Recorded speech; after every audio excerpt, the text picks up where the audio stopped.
Ladies, gentlemen, your highness, it's time for High Strategy with me, Hyena Girl 64. Today we are playing Europa Universalis 4. Today we are playing the Kingdom of Bunyoro Kitara. Today we are playing Africa Universalis, which I am determined to end. It is the year of our Lord 1635 or 36. I didn't quite see it there. And today we need to get ahead in technology. Our people have fallen behind the rest of the world by a substantial degree due to turmoil and reckless leadership by yours truly. Because I have run the country into the ground. I have run the country into the ground trying to maintain this expensive army and trying to just pillage everything and suppressing rebels and acting like a mad woman. Mad Queen Yeen. Mad Queen Hyena Girl the Yeen. Mad Queen Haida the Yeen. Mad Queen Haida the Yeen the third. I have driven the country directly into the ground, but I assure you that this is neither the end of our country nor the end of our dilemmas as a country. Because the thing about playing Europa Universalis as a game, I'm going to get serious here for a very brief second, again, is that it asks the question, what would you do? Genuinely. Most strategy games like Civilization 4 are games where it is expected that you expand. Rarely, in a paradox strategy game, there is no win condition. There's no victory, there's no medal, it's history. It's just what happened when you look at it back in the day. And what you do in your country is very much the question, what would you do the way you think right now if you were in charge? Now granted, as it is a simulation, we can roleplay. And frankly, role-playing is one of the best ways to play this game. In my opinion, as with any game, especially if you're going to stream it. I should really roleplay more while I'm streaming. But you end up in this situation. Here's my usual starting speech. This is going to become a tradition. Here's the part where you have to ask the very interesting question. What would you actually do? What would I actually do? I'm going to ask right now, as to roleplay. What would I actually do as queen of this country right now? Say, let me look at my dynasty. Let me look at what happened. Government. I think our leader sucks right now. Because I've been doing shit things. Sorry, horrible things. I've been trying to swear less. So it's more kid-friendly, so kids can watch this if they want. Whatever. You know, I don't want to discriminate. I don't want to cut off people's access because I want to swear. It's rude. Even though I think you kids, you can handle it. If your parents know what they're doing, but, you know, sometimes things, you gotta do it simply because it's the best you can do. And it is a lot more complicated to teach a child about swearing than to teach a child not to swear. And I can't really blame somebody who is a bit overloaded for not wanting to have to explain the difference initially. Not until they're smart enough to start figuring some of it out of their own and doing some of the work for you. So, where is our court? He is a coward. Our current, since I would be she, I would be queen. Who is an embezzler? Oh my god! Okay, we are the worst country in the world. You know why this is happening? It's because we have corruption high. The higher corruption gets, the more decadent our court gets. That's such a great simulatory idea to, explain the qualitative idea. The qualitative idea of, a a country whose leadership actually doesn't have very lofty ambitions, who are kind of terrible and stuff like that, and how that affects the leadership of the country if the people in charge are incompetent, like I've been being, according to the rules of this game. Now, the thing is, I'm playing the part of history, not of a particular, queen. I'm God. This is a God game. What do I say as God should happen to this country to get it to survive? And then I have to ask the question, when I'm asking that, what is my objective in this game? I should be asking that. It's about midway through. We're at 1635. This is the midpoint of the game. The midpoint of the simulation, even, if we want to be serious. Well, midpoint of the simulation. I am the King of Panuro. I am technologically not very advanced, to be quite honest, but I'm a bit more advanced than most of my neighbors, except I have two fairly advanced neighbors who are helping me catch up, and a very advanced neighbor who's helping me catch up as well, likely. And more advanced neighbors, I'm going to catch up at some point, because I'm going to have all these neighbor bonuses. Just by being around the guys with all the technology, I'm going to get some. So, frankly, if I can just hold the fort, protect the country, I can advance, because the next question would be, well, I have to protect myself, right? That's the first objective, because my objective in this game was to basically end the game with Central Africa not really being colonized. Or rather, as much as Africa as I could get not being colonized by white people, specifically. And because I'm playing this particular country, oh my, somebody else will get that. Because I'm playing this particular country, also not any Ottomans colonizing us, not even any Ethiopians, not even any, people from Madagascar colonizing us. We want to be us, and if anybody's to be colonized, it's going to be all these other people. Which leads to the question, do I want to be a colonizer too? That's the question that's being posed right now. And so far I've been behaving like one. And it's been turning out well for me in a regional sense, but not well for me in a global sense. I've just been, swallowing up my neighbors as quickly as possible. I have been, trying to be friendlier about it than some of the European states. The Spanish would have done far worse. The English would have done the worst and just try to execute people, basically. Because it's slightly more efficient in the ledgers. That's not my style of colonialism in this game right now. But I definitely am doing it. Part of it's out of necessity. I have a lot of land near me that needs colonizing. One way or another, I would have ended up colonizing in the most literal sense of the word, just spreading out into new lands as quickly as possible before my neighbors got there and got there first and converted those people over to their way of thinking. That's also why I'm having nice native policies and I'm being so careful with them, is because I want these people to be friends to me, not to Kilwa, and I want these people to be friends to me, not to Kilwa. And in fact, generally speaking, except in the early parts of the game, I've been wanting to actually maintain friendships rather than betray people in the very cutthroat and very brutal early years of the Empire. But, one of those conflicts remained with Congo. This is a story I'm starting to tell of my Empire. One of those conflicts remained with Congo. There was a lot of... For the queens, the people of the country, the people played by me, of previous eras, the goal was simply, we must grow to survive. They had a prophetic vision from God, me, telling them, whoever their God is, me, probably I was some fetishist totem, which is an interesting thing to think about and problematic if I think about it too much. Putting a lampshade on here. I am still a mostly white person playing a black nation trying to survive colonialism. I really, and as I continually say, I would really love to see a black person stream this and do it the way I'm doing it, or the way I'm trying to do it. I don't even know if I'm succeeding. I'll at least try to be entertaining. So, here's how it goes. This is my opening rant. We need to do something. We need these people integrated with us. We need a period of growing peace and prosperity in our country where we focus on internal development. We don't try too hard to compete with the colonial powers over here.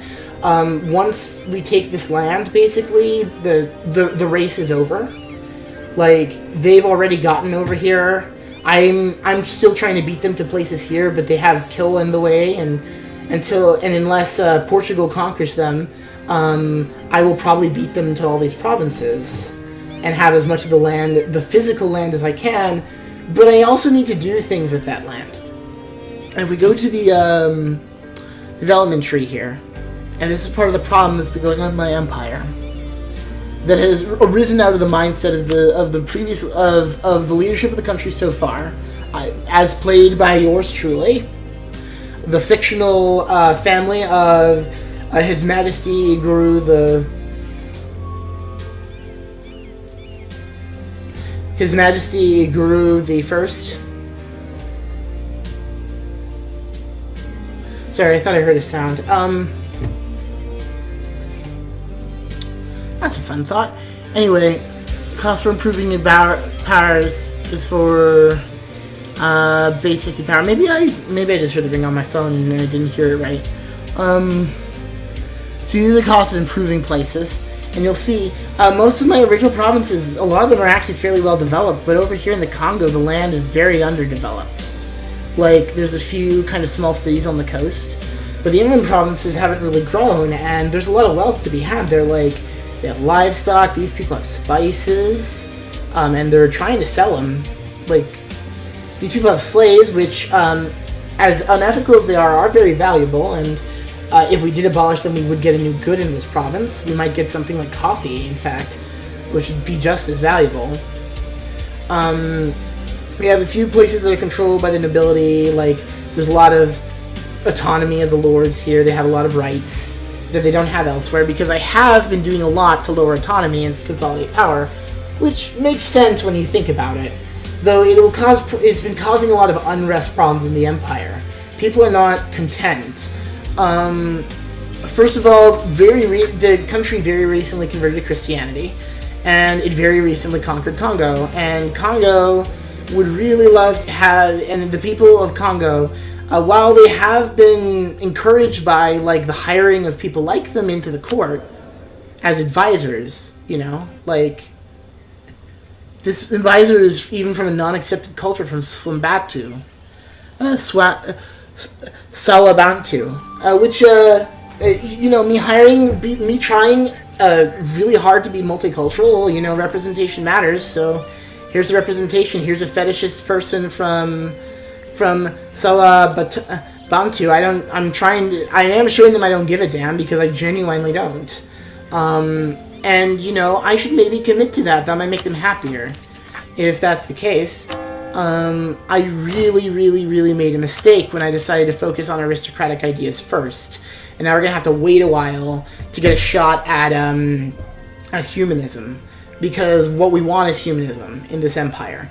We are a multicultural empire. We have a vast swath of land. We are going to spend some time trying to convert the local cultures to being a bit more like our own culture, so that we're all comfortable with each other. But through diplomatic means, using diplomatic power, like by talking to them, diplomacy. Administrative is just like being smart about it, being friendly about it, and using force. These are like efficiency, efficiency and development, like the amount of you're learning how to do bureaucracy.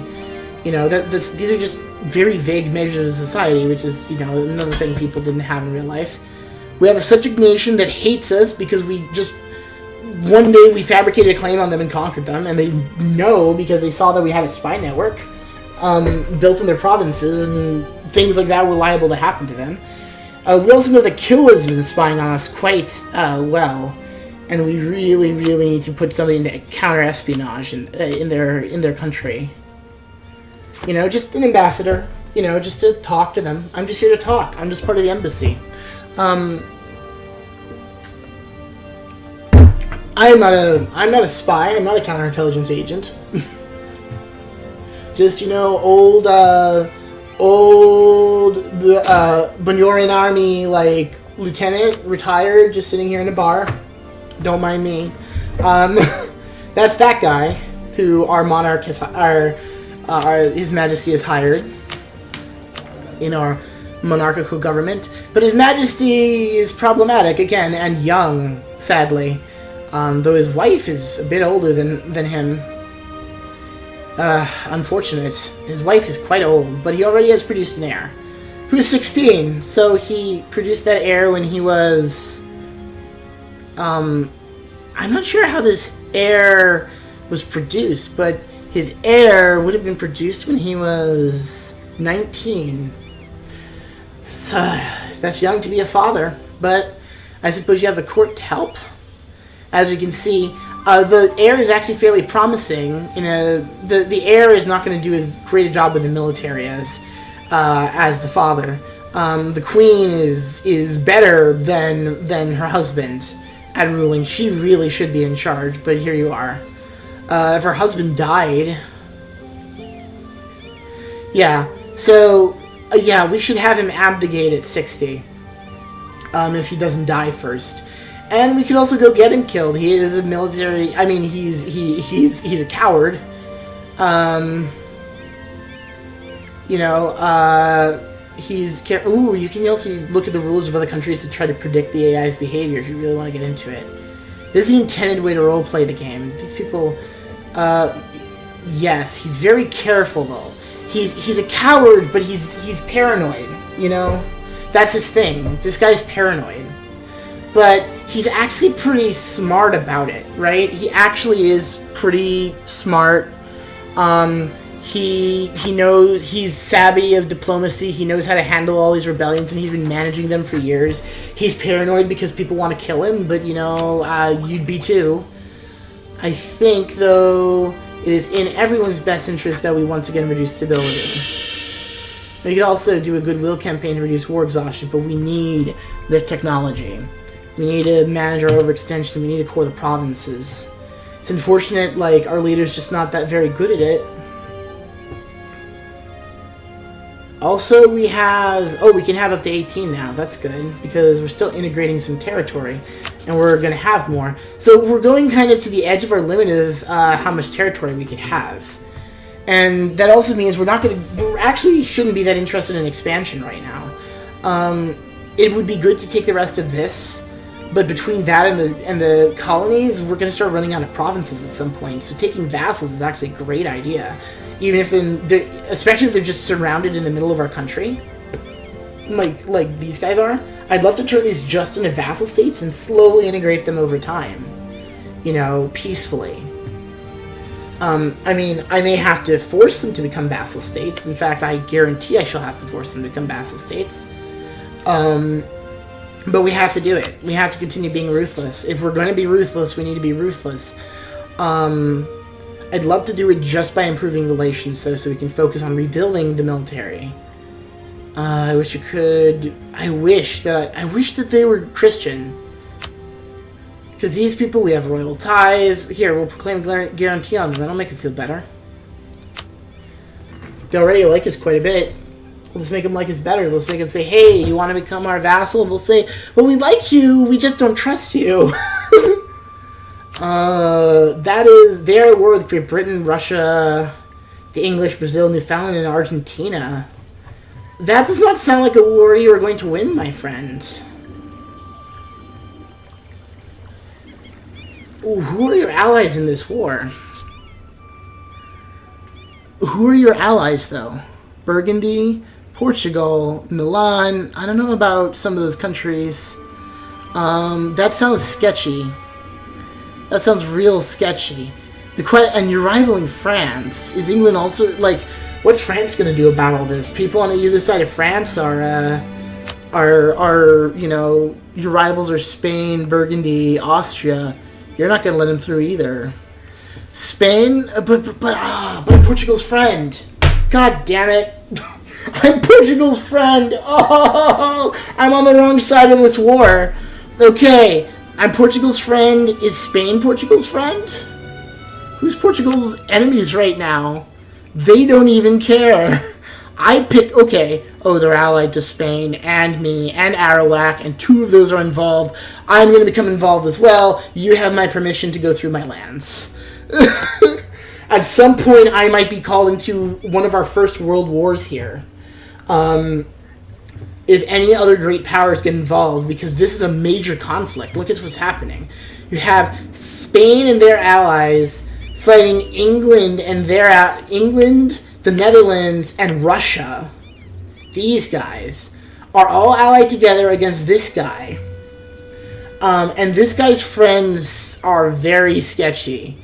Like, okay, I'm sorry. These guys are actually allied with these guys. I take that back. So, these two, and France is in the middle, and France is probably not going to let them through.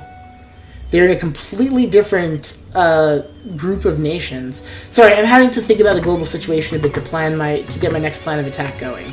They're Protestant. That Protestant means war. Especially in this century, so who's at war with who?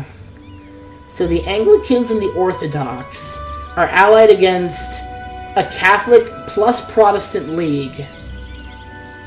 So on what side of that is France? Probably on the Protestant league, but France is in the middle of it all. France gets to be the deciding factor in the whole thing, and they'll bring in all of these guys on whatever side they choose. So the question is, do they want to go against the Catholics, in which case they will swallow Spain, or do they want to go against the Protestants, the other Protestants, who like them better? Well, what is their relationship with France? That'll probably decide it. What are France's neighbors' relationships with France? I had to think about Bohemia's big. Where's Milan? Oh, Milan's wealthy. Milan's wealthy and well positioned, but I doubt Milan could do a lot. They're probably distracted. Who's Brittany like? Jeez, there's got a giant war going on over here, and I don't even know about it. Bohemian, Bremen, Oldenburg, Switzerland, Trier, and Württemberg. So a bunch of really small places over here. Nassau? What's Nassau doing here? Oh, is this a different Nassau? Because I was thinking of, when I think Nassau, I think of, in the Caribbean, but I guess not. I guess it's a different Nassau. Fascinating. Brandenburg. So Bohemia seems to be winning out against the Bohemians seem to be actually becoming the major power rather than the Prussians or the Poles over here. Sweden was doing very well, as we might remember, but Russia seems to be swallowing them up, so they will definitely ally against whoever's... They're probably... Ooh. Oh, dear. Right, because England allied to Russia against the Protestants. Because technically, England and Russia are not... England's technically not Protestant. England's technically Anglican. Which means England, Great Britain, has allied with Russia, who is, the only Orthodox country left, right? To deal with the goddamn Protestants who have taken over the very powerful center of Europe, and the Catholics have allied them? The Catholics have allied them, or some of them. The question is still France. They're allied to Bohemia. They're allied to Bremen, Oldenburg, Switzerland, Trier, and Württemberg. So who's Bohemia with? Galicia and France. Right. And the Palatine, so a bunch of minors in the middle. You are in a truce with the Prussian Empire, basically. Oh, and you're also in a truce with Spain, so you can't join us. You can't. You have to either go, and you're in a truce with Russia, so you can't deal with anybody except the Ottomans right now. So I think, okay, who's the leader of France? Queen Marguerite, Marguerite de Valois. Marguerite the First. Margaret the First. Marguerite the First. I think. I don't know how to speak French. Protestant. They're Francian. They're French. Industrious, a bold fighter, and well advised. Okay, this Air is 19. How old are you? You're 40. So, okay, this person is badass. Look at this. Look at her. Well advised, bold fighter, industrious, and she's the Queen of France. My God, France doesn't have a lot of queens in its history. So you're King Philip. You're fertile. You really like having sex. You're married to the Russians. You're married to the Russians. Okay. So they're an iron, like, they're not going anywhere. Who are you married to? Oh, Dynasty map mode. De Valois, de Bourgeon. De Bourgeon is on the other side as well. So these are on the same side. I forgot about whose family whose is. These guys, Bohemia and Sweden, are married. Naples and Austria are married. I'm not actually that married around anymore because we've consolidated our family into a single country, basically. We don't have multiple countries under our rules, so we can't play against each other or join forces or what have you. Like, say, my brother in, like, Portugal is under attack. So Portugal is not involved in this, but they're allied with Spain. And Spain's involved in it, so they're likely to get involved. If they get involved, they won't drag me in because I'm too far out of the way. So I'm outside, I'm out of the war. I don't have to worry about it right now. But as you can see, I've made an interesting decision. By allying with Portugal, a European power, that basically means that any European power doing something in the region needs to take me seriously. And I'm the only other major Catholic nation, and I am a major Catholic nation in the area. The other people are Songhai, who are Muslim, and they can't intermarry. They have to be enemies. They can't be friends. They can be friends, but they'll never be brothers, you know? That's what not intermarrying between religions means. They can be friends, but they can never be brothers. But they can be my brother, and in fact, I have a royal marriage with Portugal. I forgot about this. Or I'm trying to get one.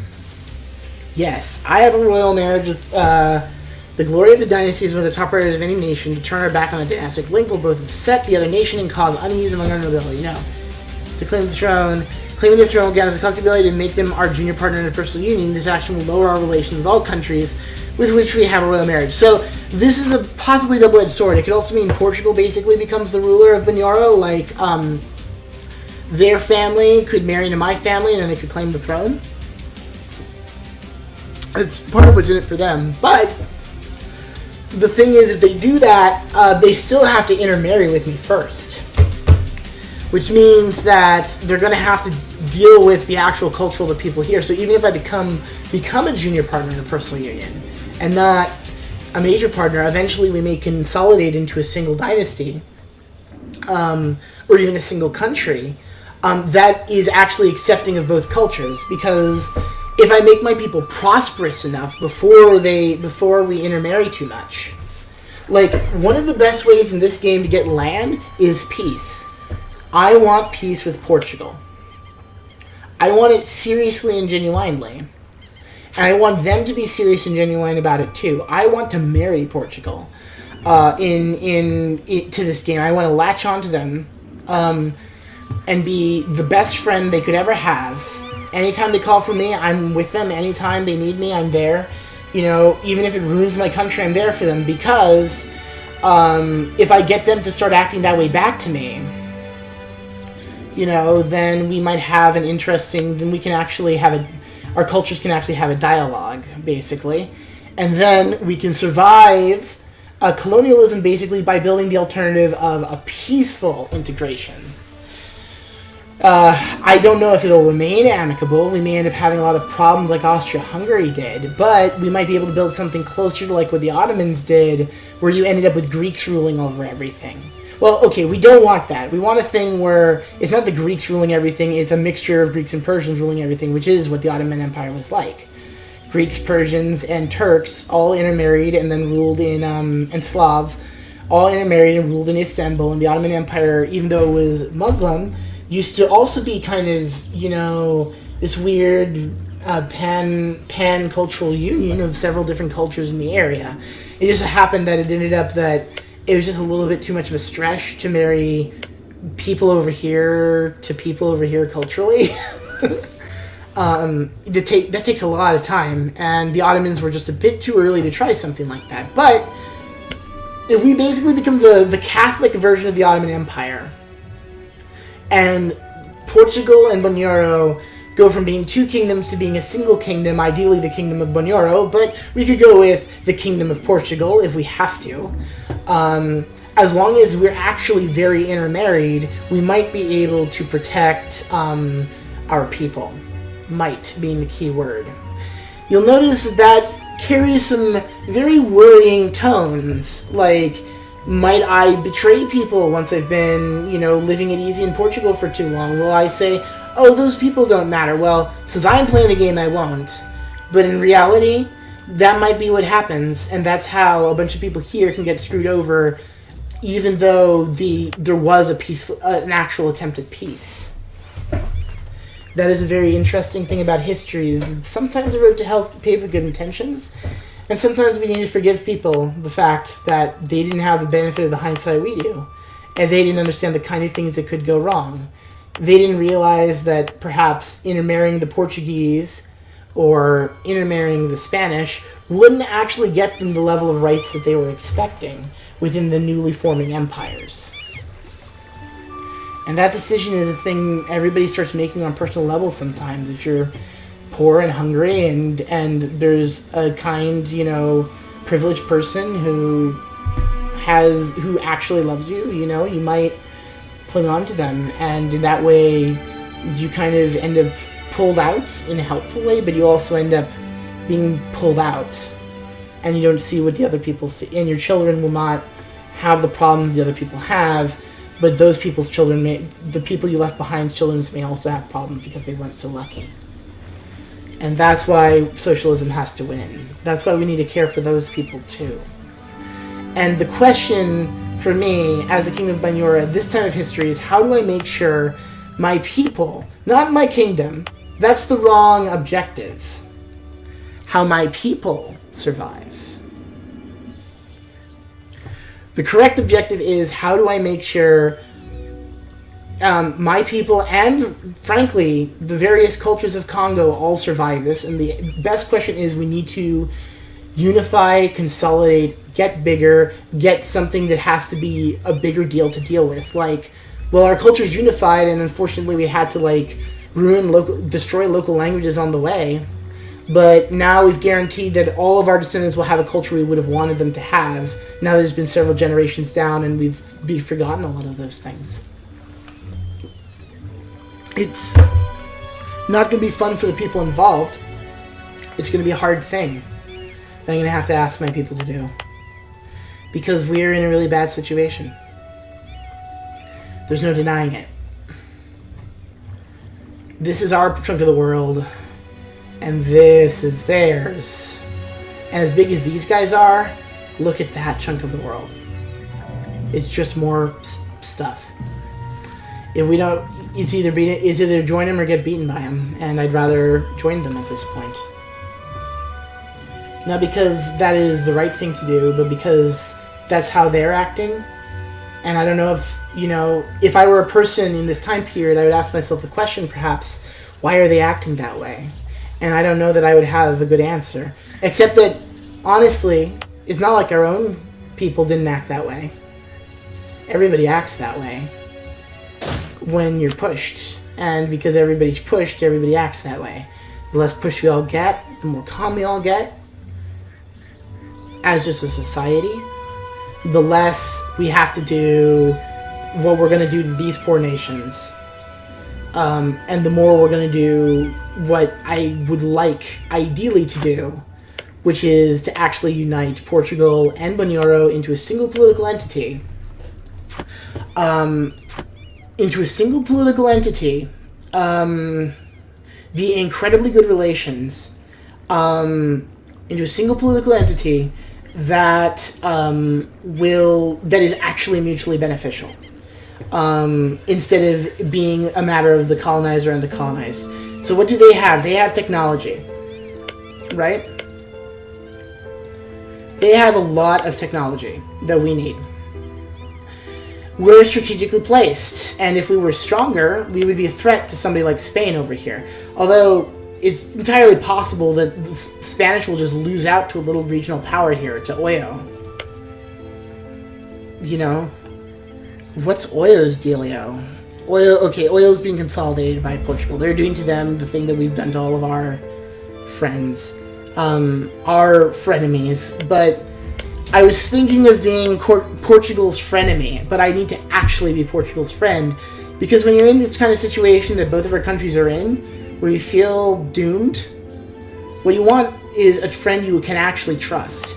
And I'm really sorry to poor Cuba here, because we may have to, like, kill a bunch of people now, because my ruler there might be a lot of death between us now, because my ruler made the mistake of asking you, or of offering you land, offering you too much, offering you the thing that we were going to sell to you, that you didn't even want. You would have helped us anyway. But we offered it anyway, and then we didn't give it to you because I didn't understand the interface, which was entirely my bad. I'm completely certain there was a way to give that to you, and we did give it to you. So you feel bad, you feel great about it, but you're a little mistrustful because you're not sure why I did that. Because I mean, you're a little AI, you don't know how to have an interface. Yeah. Where's trust? Border friction, yeah, aggressive expansion, but that's going away quick because everybody knew that Congo was gone.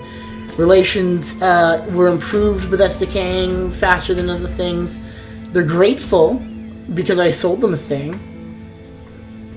Our main thing is marriage ties. They're giving us their trade power. We guaranteed them with the same religion, royal marriage. So they're also hoping that they can marry in and survive that way. And to do that, the things I want to do, I really, really, really need to adopt humanism, ultimately. I may actually need to prioritize it over technology if I really want to go this route of turning into a more peaceful power that is going to... Well, we're not going to be peaceful at all. We're going to be doing Portugal's goddamn bidding and trying to benefit from it. I'm not going to mince words here. That's actually what we need to do. But you'll notice, there's problems going on here for the colonization of Africa. Like, what are you... Yeah, like, they're having to deal with rebels. There's all these uprisings, probably because I've been letting the institutions spread around, right? And these places are way more advanced than they have any right to be. Look at this. Oyo's already... they're way more advanced than they would have otherwise been because I've been here producing technologies that have been helping Africa as a group. Right now, a lot of the bad things I've done could be justified by saying, but at least they advanced technology, extended everybody's lifespan, and got us access to things like the printing press and the idea of colonialism, like understanding what these people are trying to do right now and why they're doing it and why they're going around raiding people. By producing that information, I've really given a lot of tools to other people, to everybody in the continent.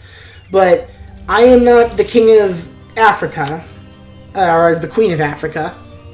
I am neither the king nor the queen of Africa. Oh, yeah.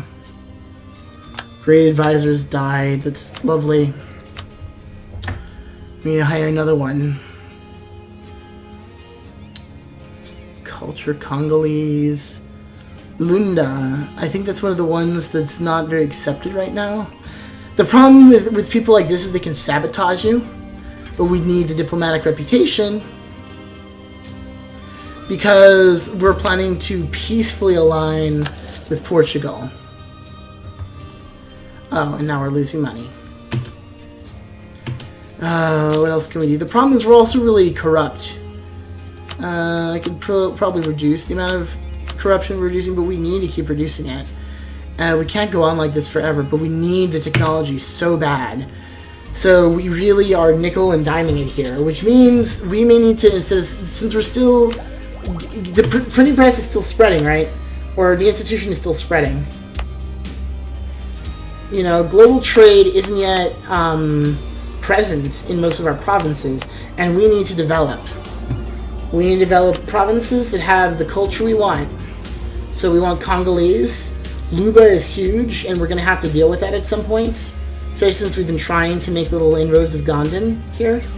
But we need to develop Congolese provinces, the cheapest ones that we can. We're just going to have to grow things a bit organically here, because we're having such bad institution costs, like, but we're also having really high neighbor bonuses, but we got to invest, because we're running out of cash. And that's the only other way to do it, besides the things I've already done. I've already reduced autonomy as much as I can. I've built as many workshops as I can afford. I'm changing cultures. I'm doing all these things. But the thing I need to actually buy technology at some point, you know? But I do have to develop. We exploit develops for cash, but we're not going to do that.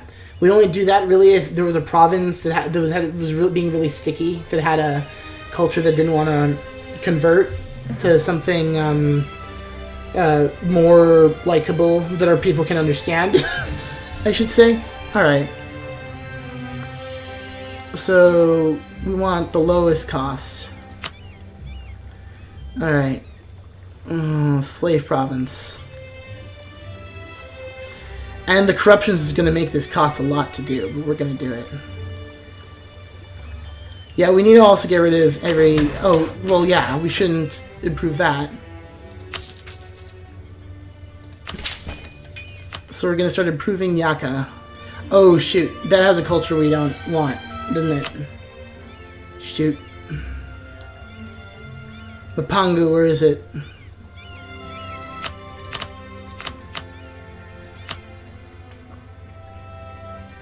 Mapangu, where are you? That sounds like it's from here as well. The problem is we're having to develop our most rebellious provinces right now. I really don't want to just give them a bunch of money. Can I develop my home provinces any still? Uganda is very expensive. Let's focus on Rwandan places for a while. They could still use some development. Unfortunately, until these folks aren't willing to revolt, I'm kind of reluctant to empower them a bit too much. So places where we will get the most benefit are green, least benefit are red. That one's low with a high benefit.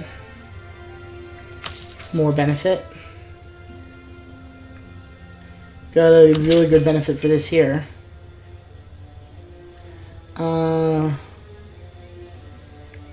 Administrative gives more tax base. You'll notice that's going up ever so slightly when we do it sometimes. So we want to do all the little ones that are the least expensive. Place like this. We're developing our colonies a bit. Yeah, this is like a natural... these are natural port places, so they should really be well taxed. And where possible, they should have really good trade goods. So, ooh, you could use some better trade goods here. And even more. Still where it'll do the most good. Manpower, we can do some here. And we'll deal like that because we may need to put down some rebels later. Base tax is too low. There's a limit to how developed the province can be. So we just spent a bunch of money developing provinces. That should have also given us a boost to institutions spreading around.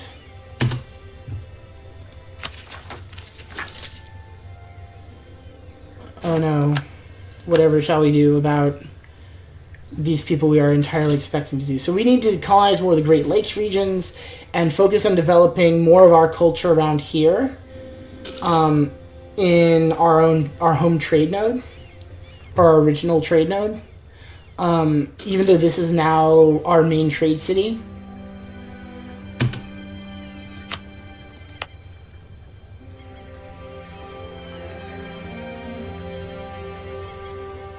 Yeah, this is where we collect our trade, is in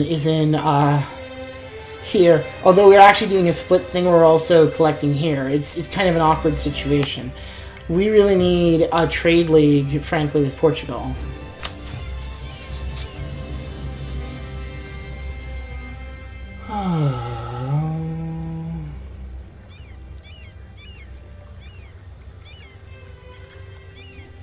Wait.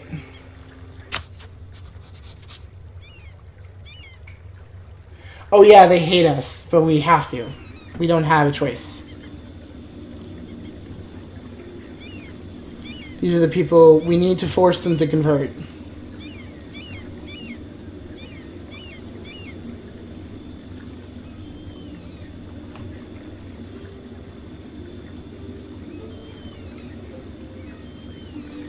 I want the big spy network in there. We already have a huge... we could give them money.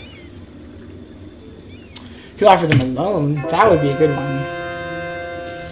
So Sweden now controls the papacy. I didn't even know Sweden was Catholic.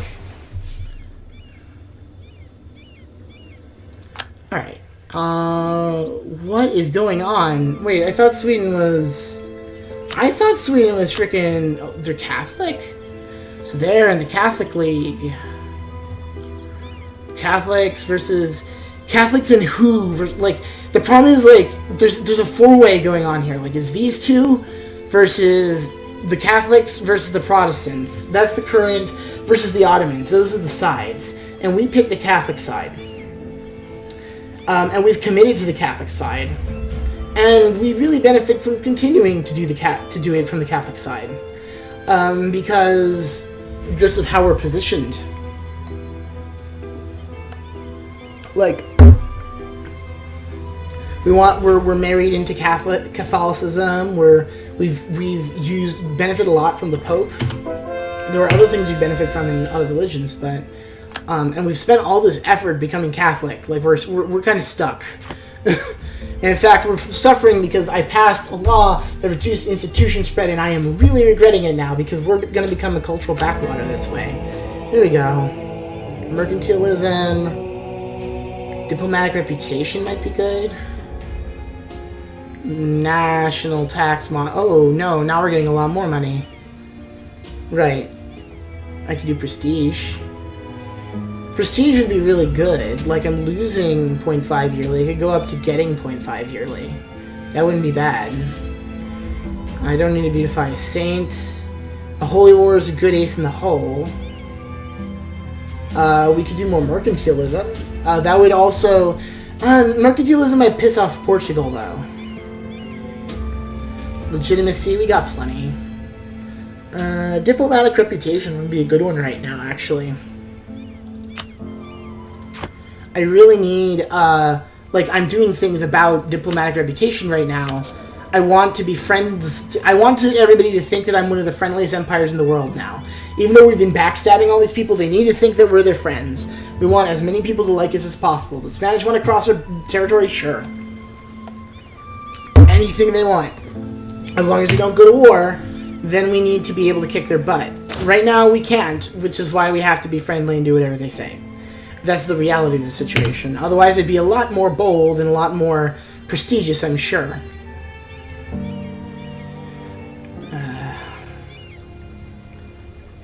So... Procedure, that's what those guys do. Okay, we need... we're getting 4. We can rebuild our military now. Okay. So what are we at? What are our actual... What's our force balance look like? 10-2-2... 12-1-2. I like, for now, 10-2-2. No, I want more cavalry, actually. I mean, we got cavalry traditions. We should use them. Spend whatever we need to be able to support cavalry. Those guys are good. We want some grand cavalry stuff going. Oh, we don't have the money for it. Oh, well. When we have the money, of course. But we also need to pay off our loans. Army good. Is army better or loans better? I think army is better because these are looking kind of dangerous. Times are looking dangerous. So what am I eventually going to have? Because if I know what I'm eventually going to have, I can just go ahead and build it. let's analyze our military a little bit before we make a decision. What's better, infantry or cavalry? So our cavalry has plus 10 combat ability. Their fire is 0.5, their fire is 0.8. Their shock is 2, their shock is 1. Cavalry is way better than infantry right now in our army.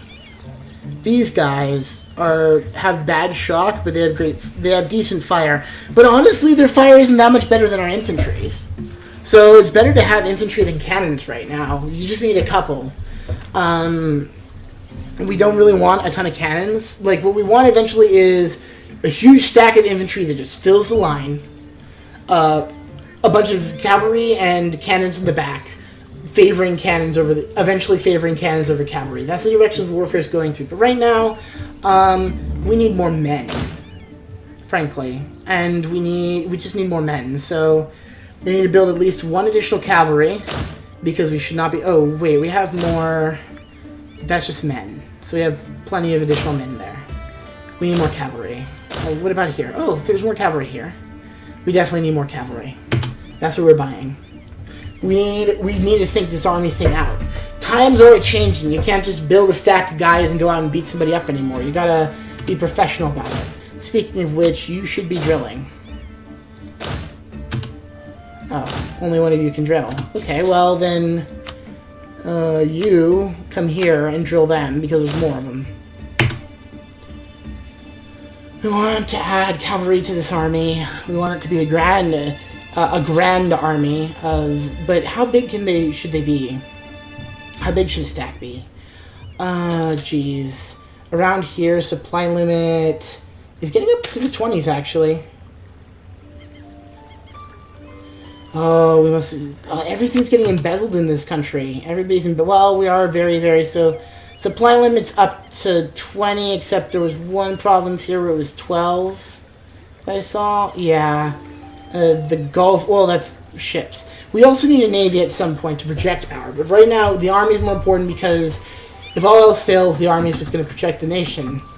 The navy is there to make the army unnecessary, or to make the army less necessary. So until we're pretty secure where we are, and honestly, as long as if we retain good relations with these guys, we could focus more westward. I just don't see how that's going to happen. They're our rivals. There can only be one right now, and these poor Coptics up here. We need to Ethiopia still exists for now.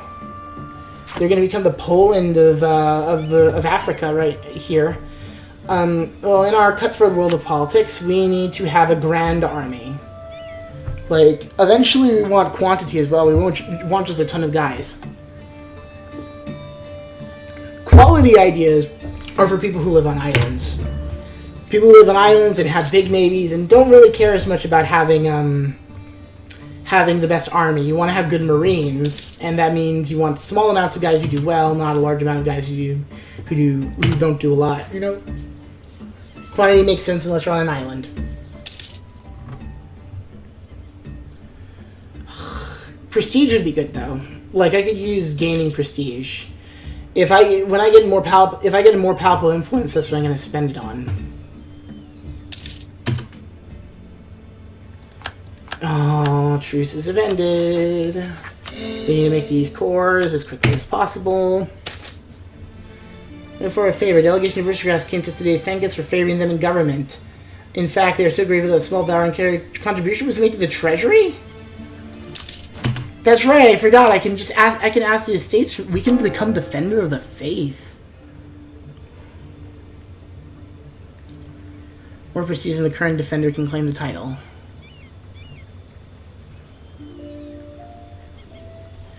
Oh my god.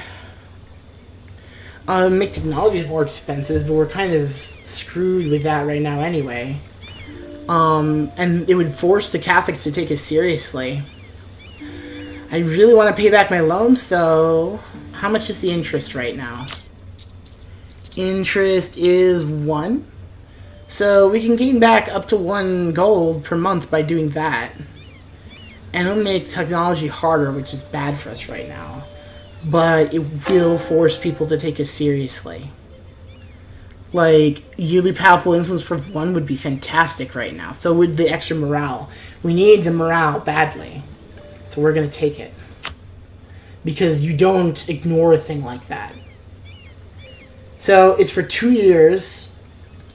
And we need to get prestige badly. Do we have somebody who can do that? Colonial range and spy network. No. National tax. We can get better at national tax. Wait. What's this guy? He's only 3 monthly? Why is this guy less? He gets plus 2. That guy works cheap. I gotta hire that guy. I'm sorry, my friend. I don't need stability costs anymore. I'll have him in a month. Oh, he's Banyoran. He's willing to do it for cheap. He believes.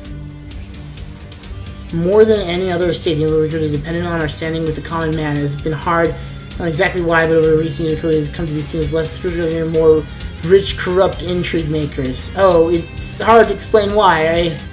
It's not our overextension. It's not the rampant corruption in the Empire.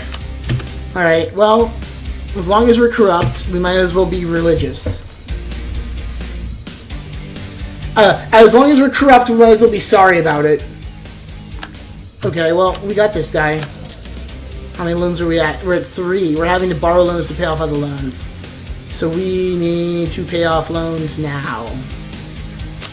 We're about to have... We may have to debase the... We'll use religion to deal with the corruption. It'll ruin our thing.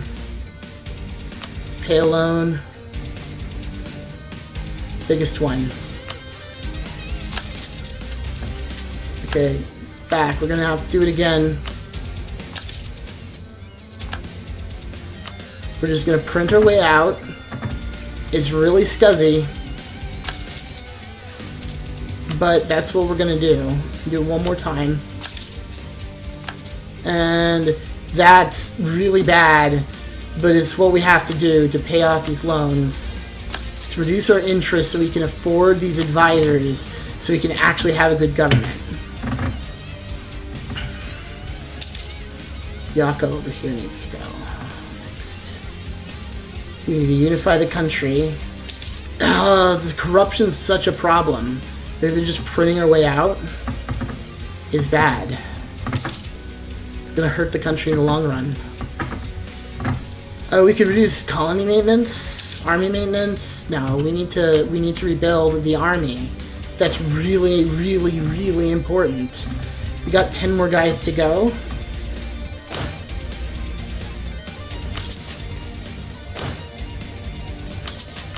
We'll make them identical, first of all. That's probably about as big as we want them to get. We'll create a little division. And then we'll create a new division. Going to 44, we have another 7 guys we can build. Yeah.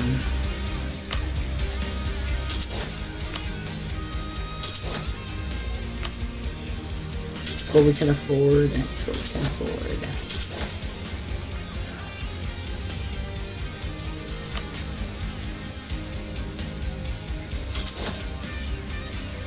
There we go. Army is rebuilt. We have now rebuilt our army. I think...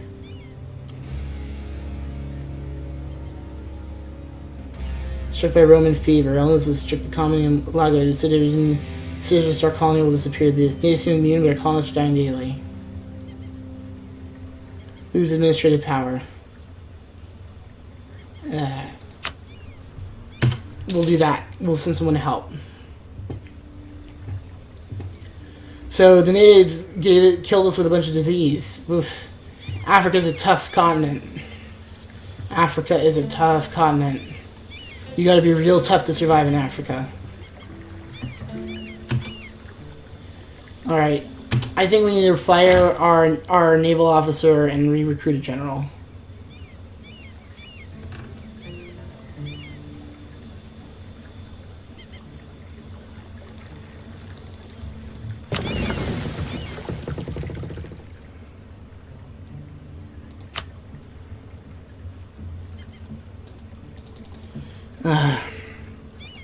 Only the Navy eventually. Because we're also going to need to build transports. We're going to need to be able to ship one of these 17 stacks anywhere in the world. That's how you do power projection in this game. And we really need to root out corruption as quickly as possible. But most importantly, subject with high liberty desire. Nope. We'll lose the manpower, not at war. Lost a lot of manpower, though.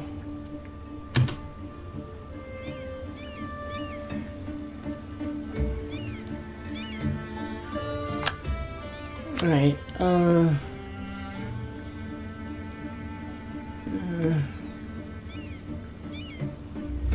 we need a prestige.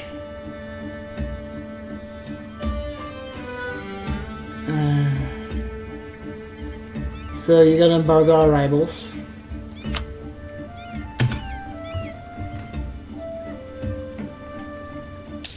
They have a lot of money that they could give us. Usually the AI tries to sit on a pretty big treasury. Maybe we should just build a treasury for a while.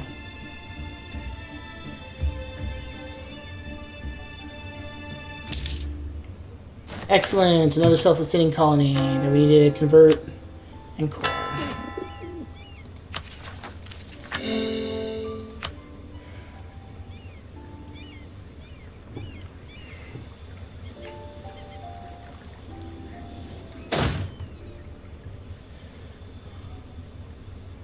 Where's the next colony going to be? Let's try to avoid the border regions for now. Yeah, there's a good colonial stack. So you're going to be the Lubin Guard.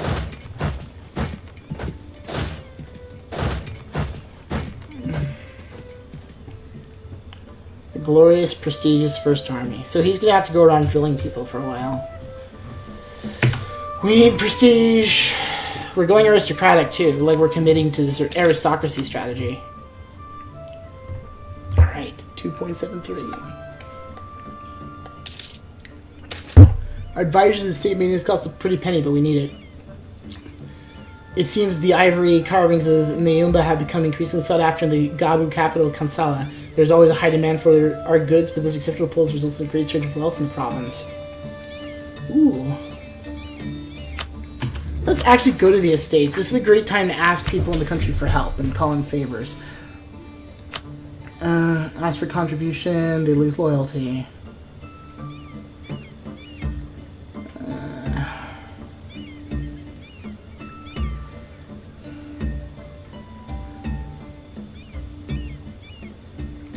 Alright, reveal and deal. We need diplomatic power. No, do we need money or diplomatic? We need money. We need to build a fleet. We need to build workshops. We need to build stuff like that. And we need to pay off we just paid off all our debts, and we need to get rid of corruption. We need money. So you give us that, and then we are going to grant you monopoly charters. You, the clergy.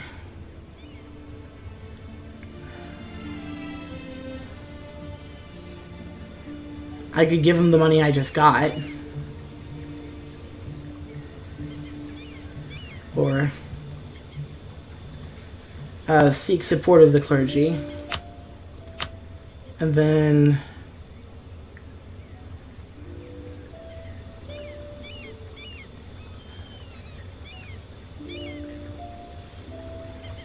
nice. New World missions, we want that.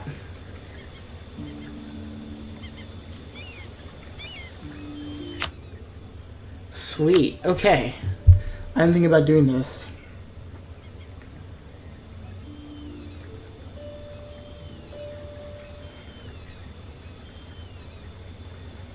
National, like skill 3, 50% cheaper. Oof.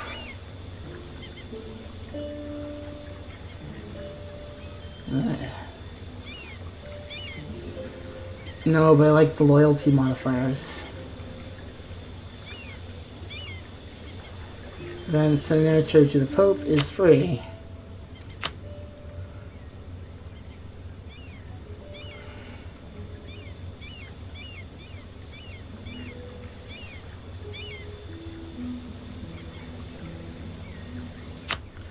Ability. I call diet. People of my country, we need your help.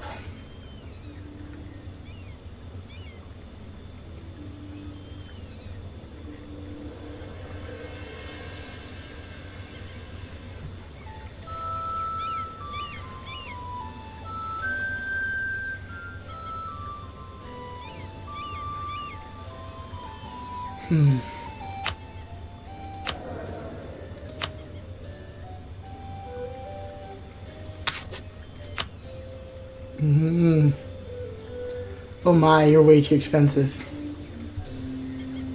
That was a waste. You're good, though. I wish I had the money. Maybe I'll be able to use you later.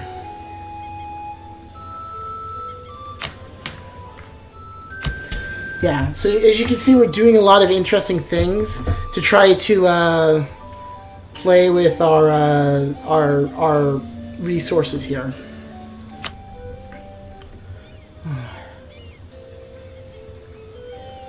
Oh God. Yes. Charters in the New World, of course. This is dangerous, but... And then we need to draft ships of war. Oh. Development cost goes down, though.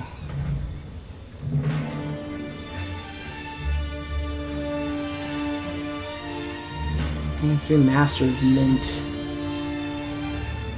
I will never be able to afford him.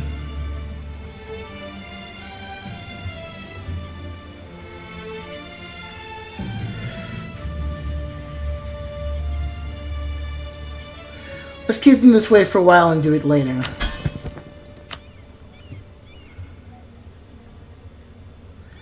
I don't want to placate the local rulers at all.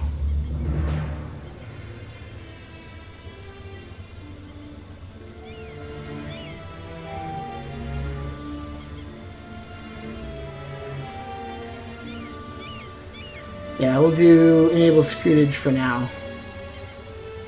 I'd rather have the money. Give me extra men.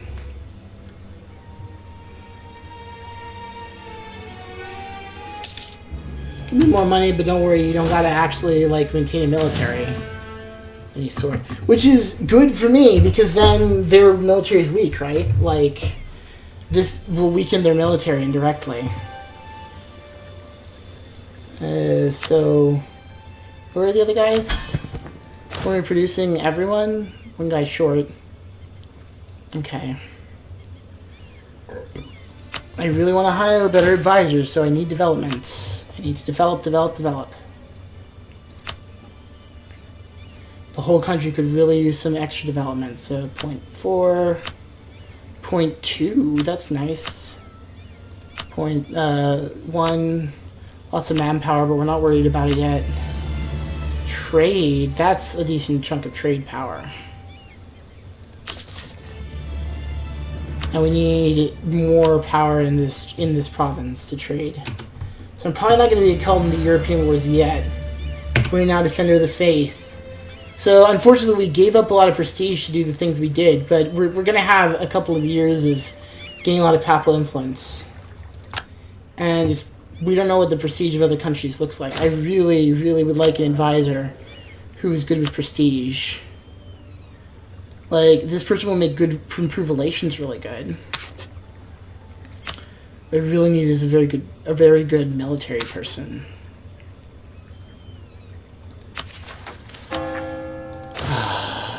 Hey, estates. Hey, nobility. Diplomat. I don't want a diplomat. Oh my God. Well, then just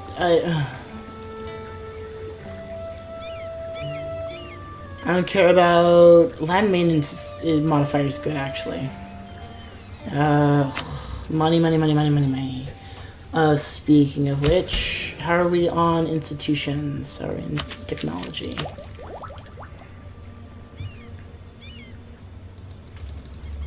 Institution mode, come on.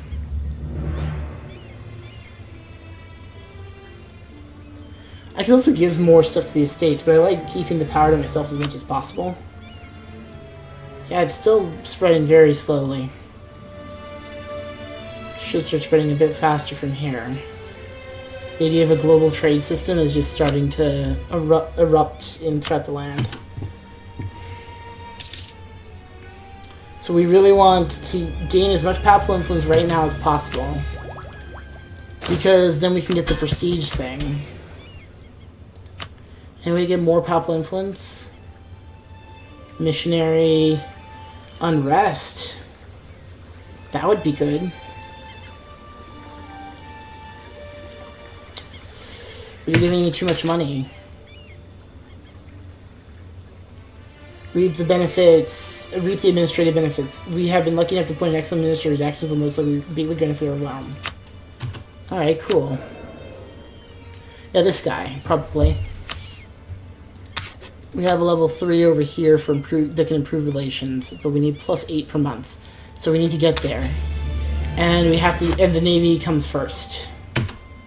Speaking of which, now, I've changed my mind.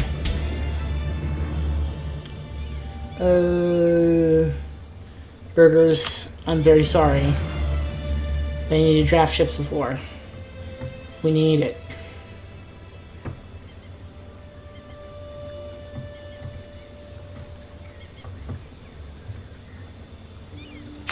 We're just gonna get ships now.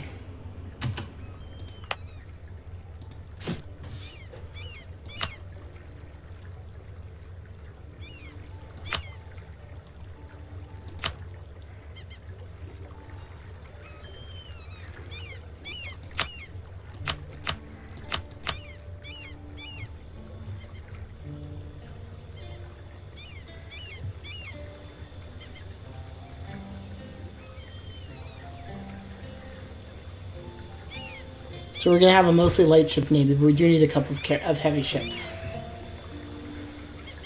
There's engagement with at sea? I know very little about this. In production are 5 large ships. Alright. Cannons, 50. Alright, time to learn a little bit about naval warfare. I don't know anything about that in this game at all. Naval force limit, we're about to go up to 7, and then we're going to need, like, 17 transports, honestly. It's going to be a pretty grand fleet. Well, less than 17 transports. If we're shipping people around, we're going to be shipping them goods, so let's do half. Let's do 10, actually. Now, it eventually needs to get up to 17, because we need to get a whole army from location A to location B. 17 flutes we need. But naval warfare, let's look at naval stuff. So, Battle of Navies is 2. Ship durability is normal. Naval tradition is 2. Suddenly navies are important. Oh no. I don't know if that applies to the naval stuff either. I do not know how naval warfare works. Select a naval doctrine. Merchant Navy, yeah.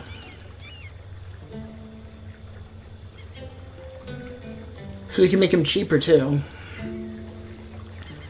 But currently we want more trade power. So we actually are going to be biased away from transport here. We are going to carry many men abroad, but we are going to mostly use our Navy to patrol the seas. So we'll have a small fleet of transports.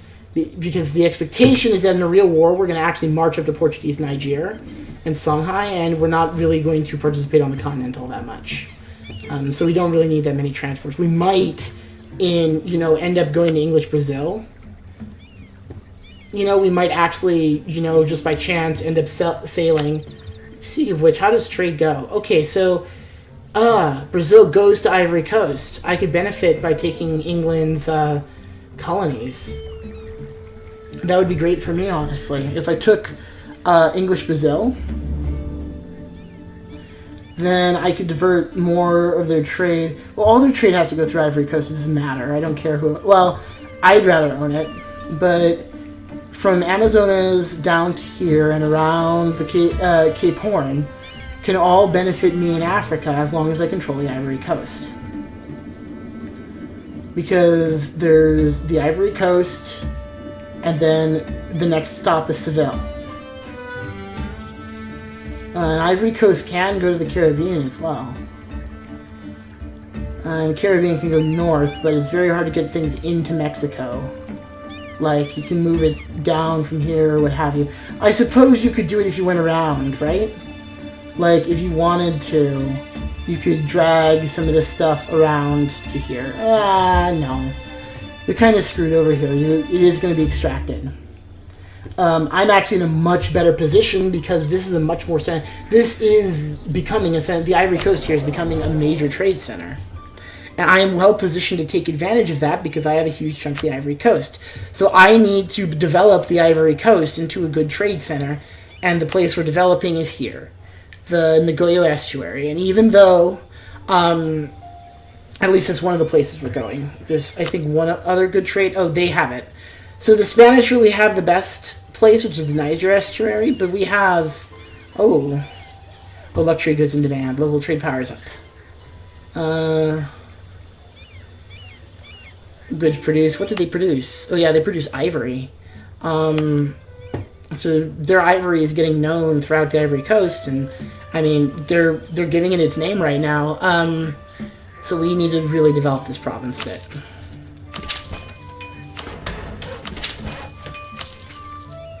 There we go.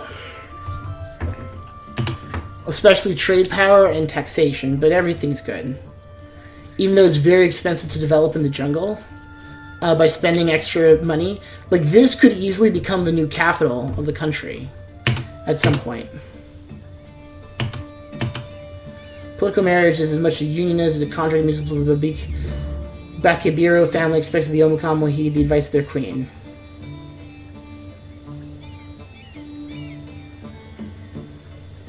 That we came to their help. Yeah. That's a pretty good advantage. I guess we'll just have to take another loan. So we basically just took on their debts, but that's okay. We're making money very fast now. So we'll actually take a proper loan. Yep, and then, we should really root out corruption a bit faster, if we can. We'll have to, yearly change of 10. We'll go for a yearly change of 0.1. It's going to take a very long time to root out corruption. I'm not sure what else we can do to handle it. Can decrease by high stability and being ahead of time in administrative or diplomatic technology. So part of it is that we're behind the times, and because we're behind the times, and it's corrupt, so we have to pay extra monarch points just to be able to build up this thing. However, we're doing it anyway, right now. That was a short-term loan, my friend, ideally. So in a few months, I'll just straight up repay them immediately.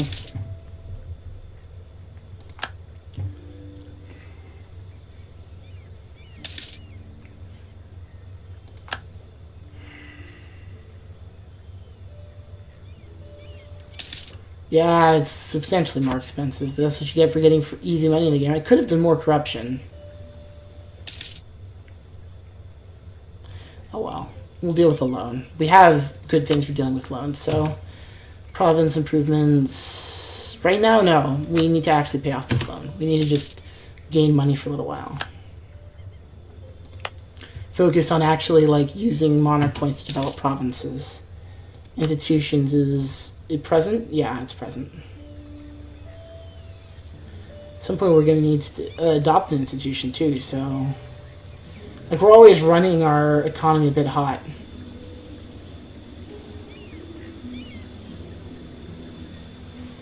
Yeah, so now we're developing, but...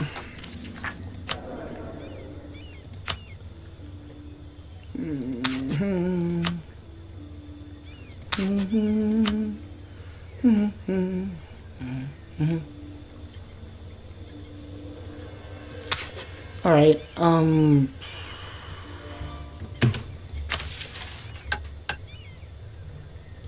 we're not abolishing the elite regiments. Papal influence went up because we're still colonizing, and colonizing looks good to the Pope. I forgot to send a colonist. That'll cut into the money a bit.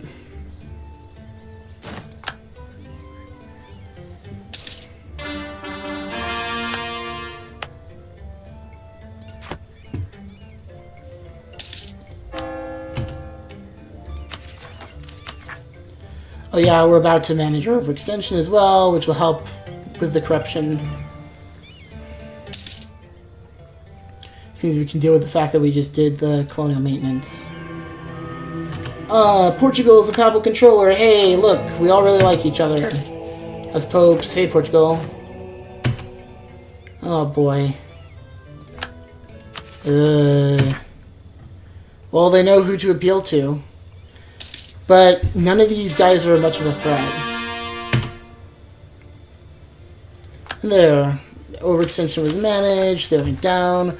Our stability is very high. We have a huge amount of global settlers.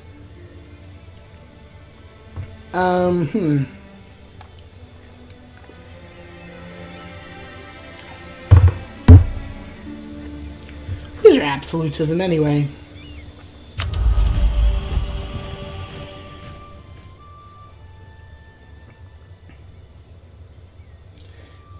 Yeah.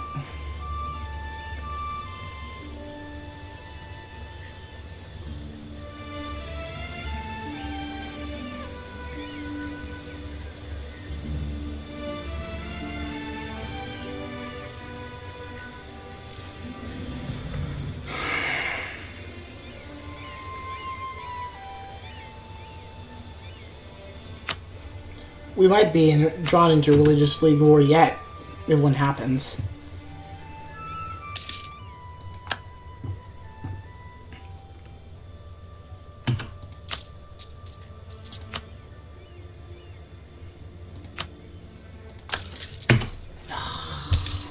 Should have waited, really. Should always sit on an... you should always sit... Maybe... Yeah, I'm thinking you should always try to sit on a loan's worth of money, maybe. You know, around there, unless you're really pushing it. Yeah, it looks like Spain is taking it back, but they're going to have troubles in that colony for a long time. What is going on here? Occupied by who? These guys? Oh, they're going to war with them. Okay. Spire.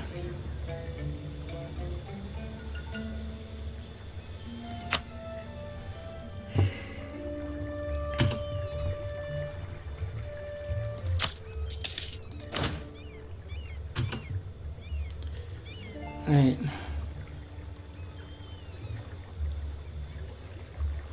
We have a lot more ships. Oh, we need them.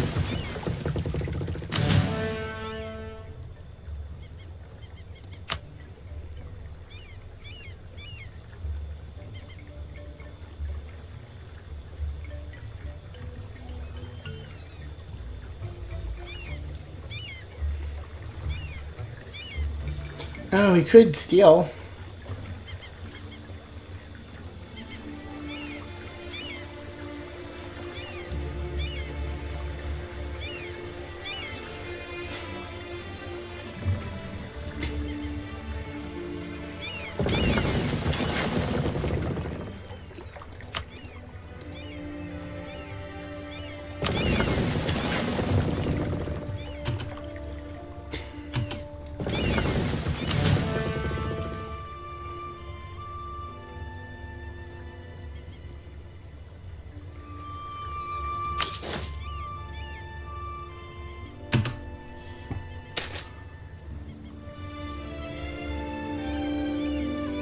This year looks to be such a prosperous year that Olimi the First, as a good gesture, Sister Goodwill has decided to celebrate arranging various festivities for the locals. We gain 1 base tax. Yay.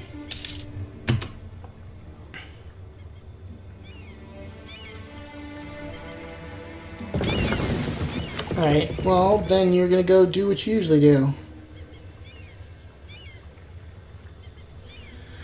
Oh, we could pirate them. Oh, we should have them protect trade. If we wanted to pirate, what we'd do is we'd send a fleet to the coast of a place that we don't like, basically. To get in on their trade.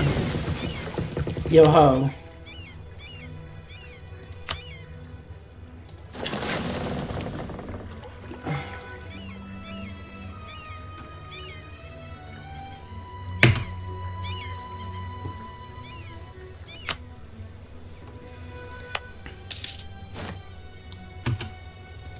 Too few rivals?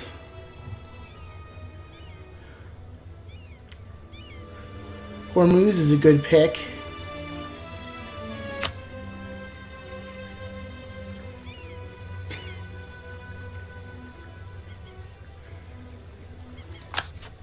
And the other one I think I'm going to have to pick is Ethiopia, who has no navy.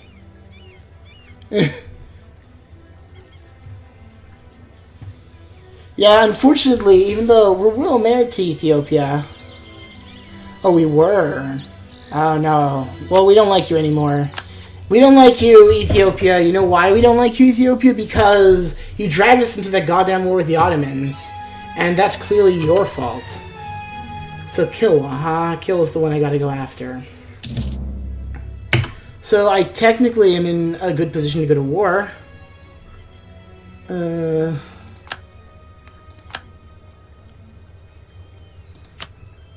I kind of want to consolidate, though, rather than going outward. But if I don't do it, Portugal will. Oh, I can wait for Portugal to do it. Portugal will drag it. Okay, Portugal will decide when the war happens, but the war is going to happen. Right now, I should continue focusing on internal development until the Portuguese... Because if I do that, I'm probably going to want to drag the Portuguese into a war. So, for now, we're embargoing them. Diplomacy, we're embargoing them. And we're embargoing them.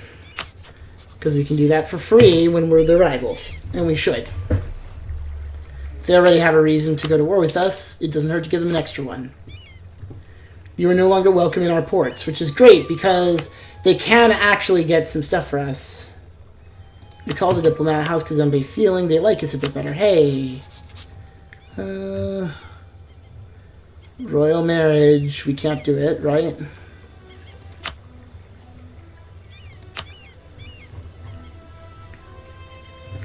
We could give them money. We could buy the country from them. Oh, I can wait a bit. What's the relationships at? We have a core province of theirs. Which core province of Kazembe do we have? Can we give it to them? That is not theirs, thankfully. That is. Right, because we took it from them in the war. Well, let's give it back to them then. You know what? Okay. Alright. You know what? You know what? I'm feeding you. And I need money anyway.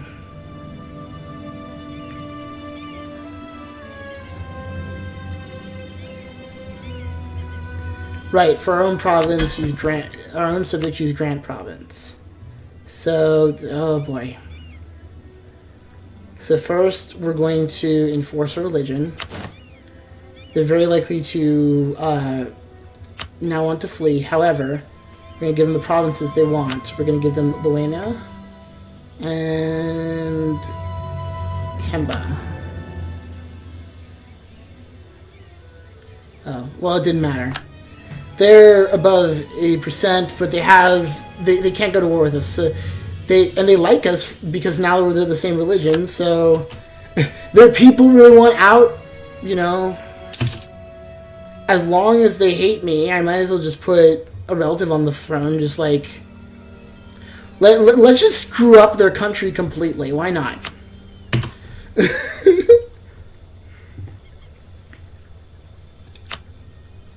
Alright, there we go.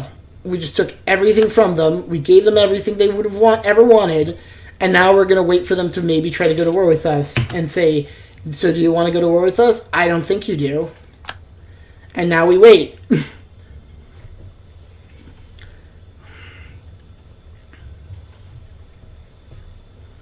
Oh, they're ahead of me in technology.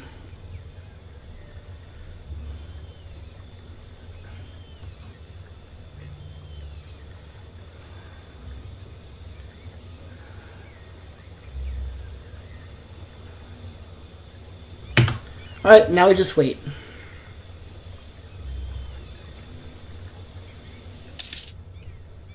Okay. Our little ship estate is sailing nicely right now. Minus, ooh, really good at taxes. Speaking of taxes, no, we should save for a little bit. Yes, I know, they have high liberty desire. They have a truce with us, though, and even if they do go to war, like, what are they gonna do?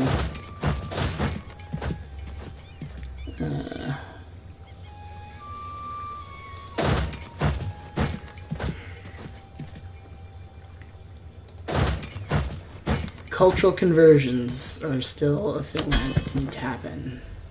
Culture, culture, culture.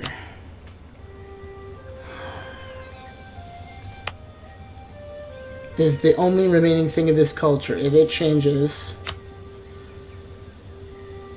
to Congolese, then we'll be in a good place. And Luba culture needs to go as well.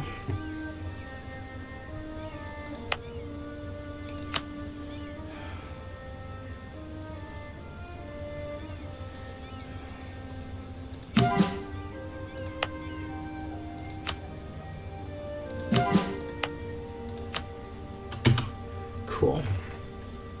We're unifying the culture and we're making sure that Ghana is the bigger culture. Yep, here we go. Here's when the rebellions start. Yep, they're like, these guys, fuck you.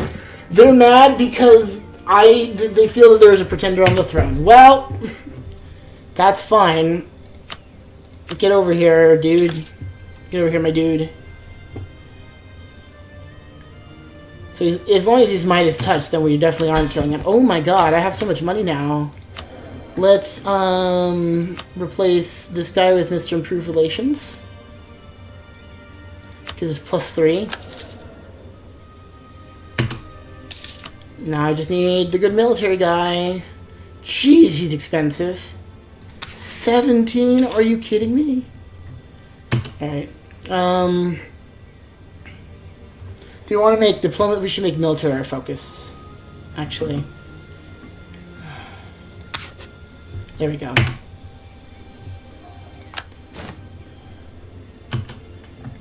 Kind of felt like I should have kept it on something else, but...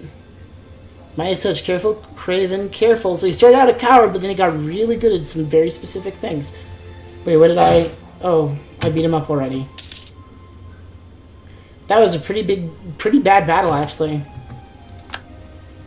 You know, control the province, and off we go. Alright, you're just gonna sit here now. You're gonna sit here, you're gonna drill. You're gonna discourage rebels from rising up. You're gonna go here too. Hey everyone! No, you gotta stay around here. We really need more forts too at some point. But now we don't have so much money. Ooh, and then they gave us a ton of money. We could use that to build a workshop even, or a manufactory. That would give us a lot of money in Mpemba here.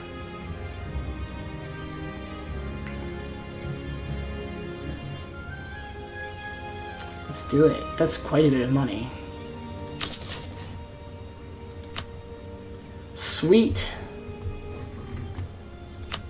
Sweet. Alright. He tells of cork bottle stoppers.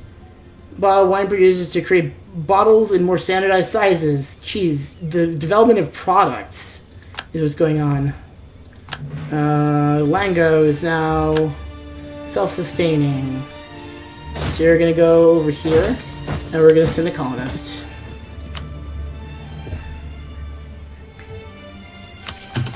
Make it a core province.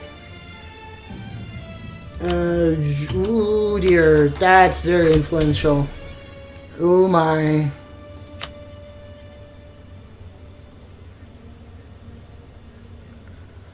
But they're very loyal.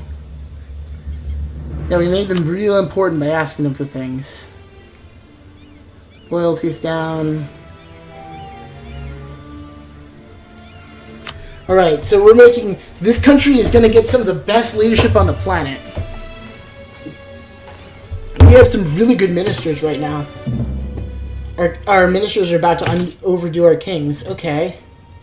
Really? Alright then.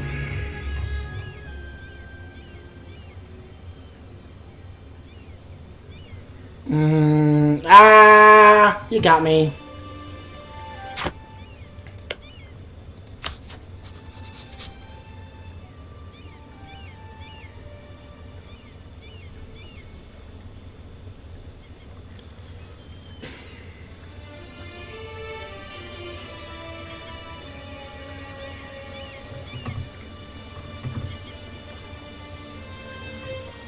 So we're gonna insult them back. Well, okay, if that's the way you want it, man, you dissolve the alliance. I am fine with it, things as they are.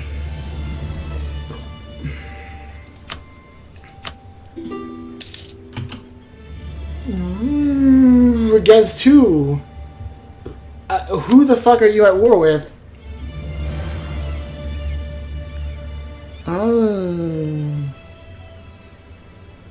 Your rival to Spain, Russia, somebody, and Ming. Your enemies are Russia and Ming. You're not enemies with Spain, you're just rivals with Spain. Well, who are you wanting, why are you wanting military access from me? Or the Mamelukes, some men, Ethiopia, kill and mug it. Alright, sure. Well, I'll be on the Portuguese side of the conflict.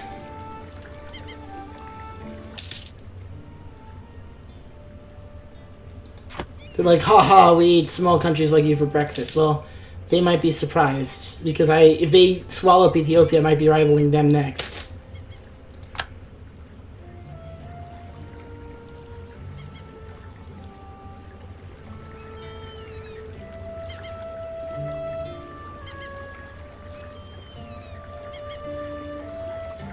Yeah, let's do that. Privileges have to be earned. What? The crown could not or would not pay cash to the nobles. They would instead grant them privileges to collect special revenues from which they could make a healthy profit. Nope. I hate you now. Now we hate each other. You see, this is where the path of hatred has taken us. As the damn movie said. Oh, forts. Oh, forts. I don't wanna, but I gotta.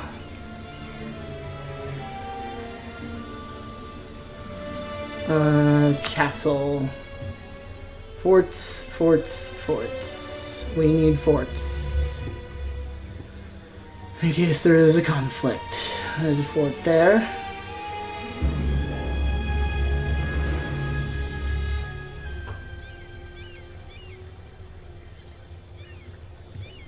Or we should probably have a fort here, honestly, to control the passage. Maybe I would put it here.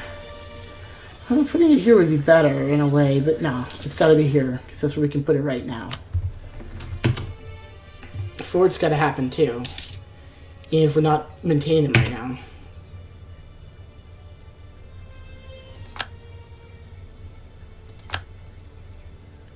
We have lost the conquest Cassius Belli against Kilwa. Well, but we have plenty of reasons. We have as many reasons as we want to go to war with Kilwa. They're just not our priority right now. Okay. What's up now? More carrots.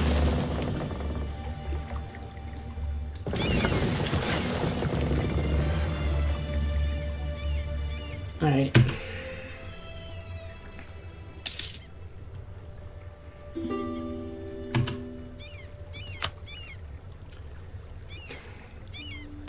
Yep, let's gain some prestige. I love it.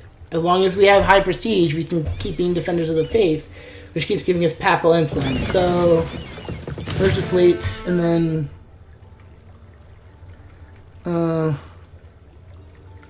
okay, actually we should split the fleets. 1, 2, 3, 4, and the flute are going to go to our main territory of Nagorio, and you are going to go protect trade in our center of trade, in the Ivory Coast, in our center of trade. Wait, what's going on with trade here? Oh yeah, it's all being sent up by Morocco, Portugal, and Spain. That's another reason it'd be nice to join with Portugal, so then we would together control the Ivory Coast and we could move things towards Seville. So us being together is really good for both of us. Hey, Portugal. Trade things.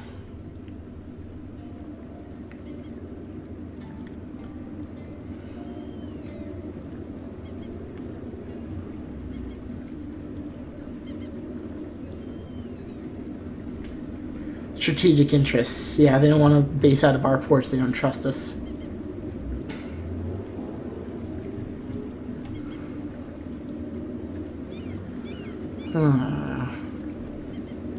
I feel like somebody needs to be doing something somewhere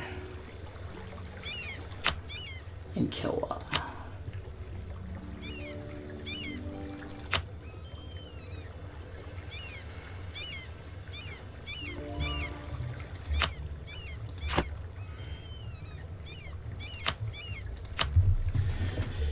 Kilwa is going to end up becoming our big focus. We're in a night. We may have to go to war with Spain, but I think locally we do well, even if we do poorly in overall.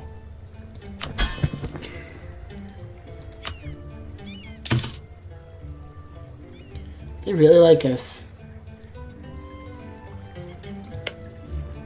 Hey, can we diplomat you yet? Because that would really just 50 liberty. So we're just gonna have to wait a really long time. We may not even want to annex them for a while, not until we have we can actually tolerate their culture.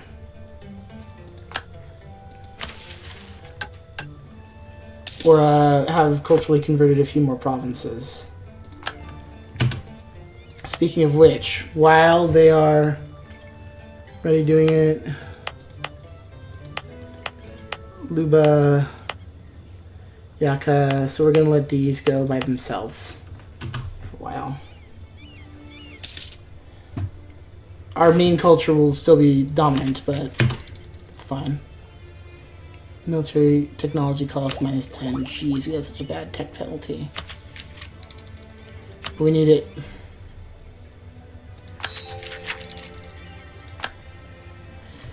Oh yeah, we have a ton of things reducing autonomy too.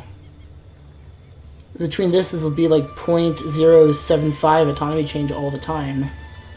Yeah, this is the right one to take. More diplomats, more leaders without upkeep, more mercenaries, and then at the end, leadership +1, and the nobility estate will always like me.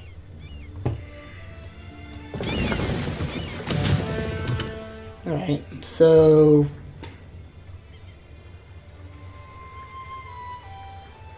we need flutes, a lot of flutes. How many flutes do we want to build again? Let's build 10 for now.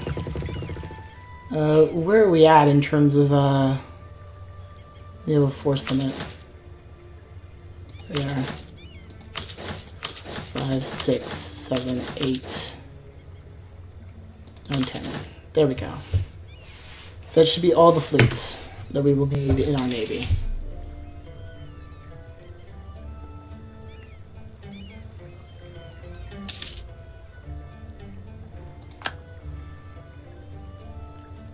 It's currently in port. Multiple fleets will be used. The strength of multiple ships will go towards 25% of it. It will not repair or move and will cost less each month. Any sailors no longer needed will be returned to our sailor pool. So we're going to build them and then immediately mothball them.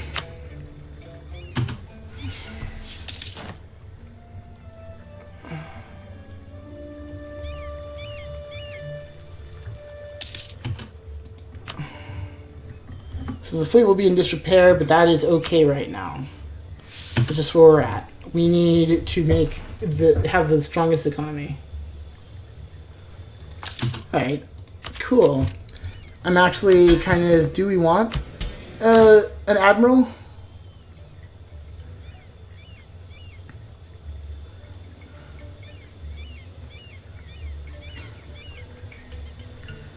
I'd rather have a general, actually. Just so that another army can train, you know? Our army's training is a big deal. Well, my people got to be really uncomfortable with the Ottomans just walking through our lands like this to get to Kilwa. It's got to make them uncomfortable. It makes me uncomfortable. Prominent economists have been questioning the rapid increases in chocolate imports to our nation recently. One of our neighbors came to control a large quantity of the world's known cocoa supply. Through Jeff trade practices, their confectionery has grown very popular even among Gunyoran people. Protectionist politicians are now questioning whether such imports of lots of goods benefit when you're already that growing dependent on a good which your neighbors control leads to gold flowing out of our nation. Manpower and lower unrest, or mercantilism? Restrict imports of the sinful indulgence. Yep, we're restricting chocolate imports because we don't grow them. Cool, we accommodated the natives. Good.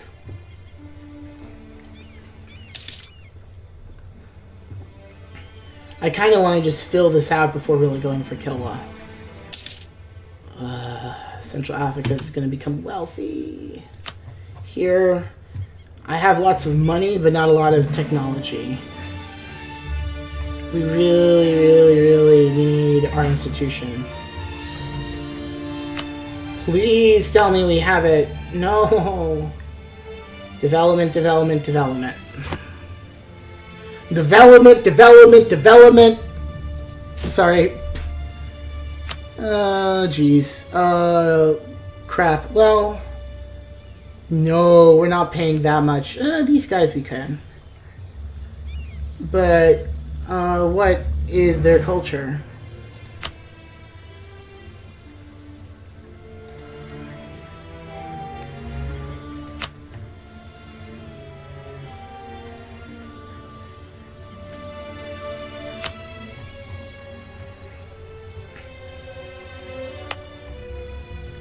Oh, they're Lubin here. Okay. Yep.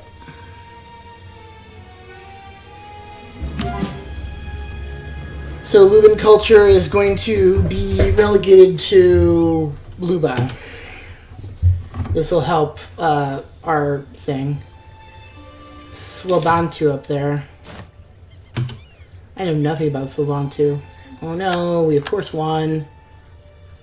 Marketplace, just a billion things you can build now. Manufactories are good because when you start building them, you start being able to build more over time.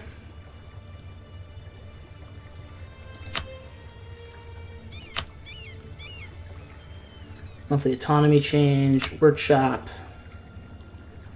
Yeah. Well, it's probably worth it, but I'm going to wait until we have some more money.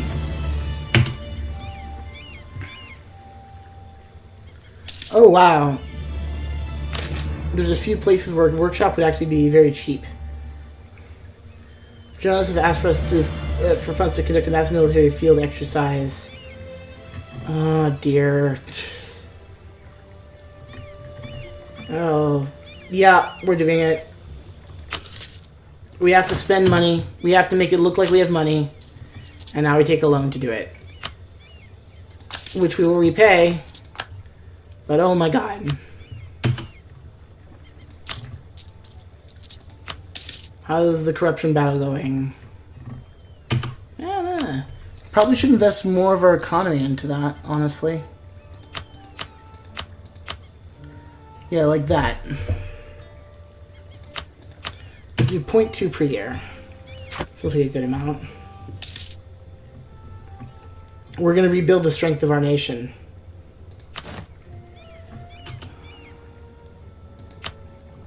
I can't go to war with them, though.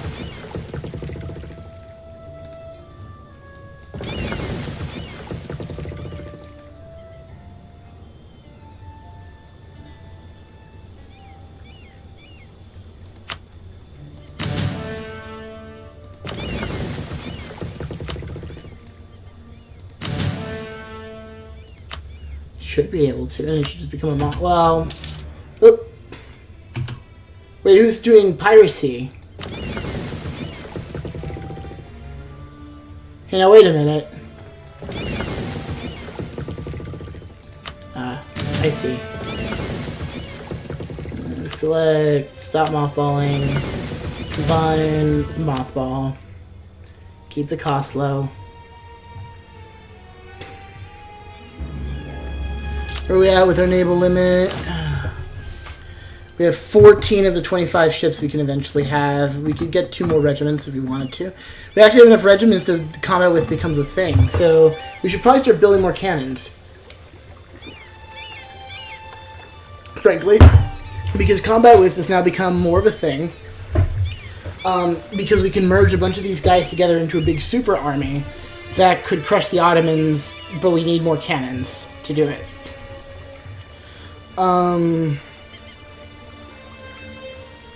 So, cannons. You get another cannon, and you get another cannon. Cool.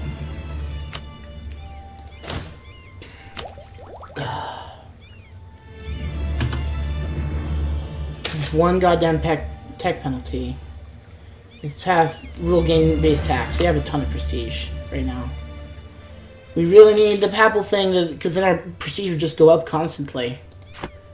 Like we're defenders of the faith for all this other stuff.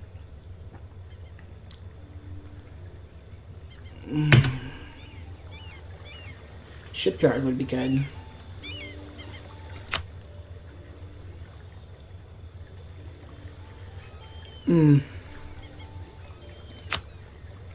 Nagoya would give us quite a few additional sailors.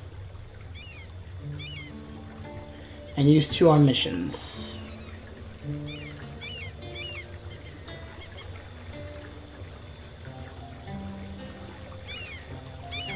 Yeah, we need sailors.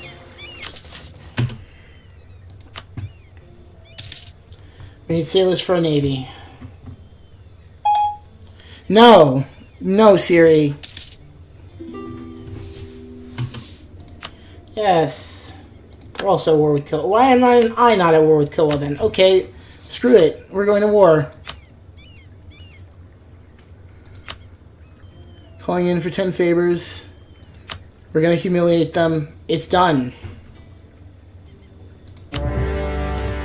If everybody else is going after them, we're going after them. We can't... We can't fool around here.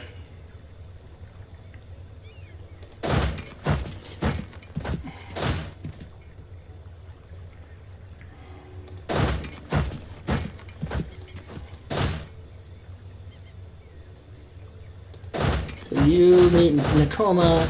You are going there. Who else are we at war with? Just the Momogi. Yeah, everybody's going to war with them at the same time because the Ottomans are. Oh, oh, are you now? Well, that's fun. They're already in my provinces with like armies that were probably just walking across to deal with all the people I was giving rights to go across. Yeah, I'm just gonna I want to humiliate them. I don't even care if I make money. I just want to fucking destroy them here. Well, I can.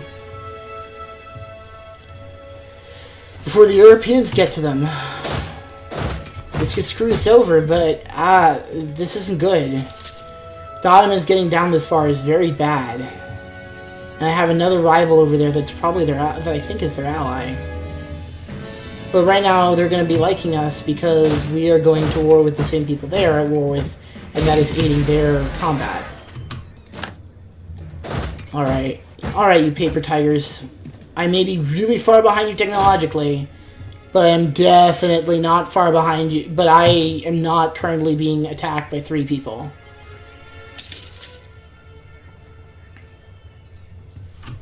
Oh my. Retreat. Well, big army time.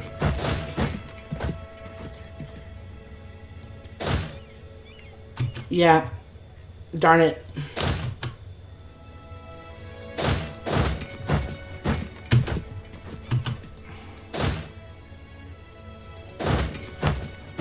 Native policy, native policy, native policy. Come on, where's your native policy?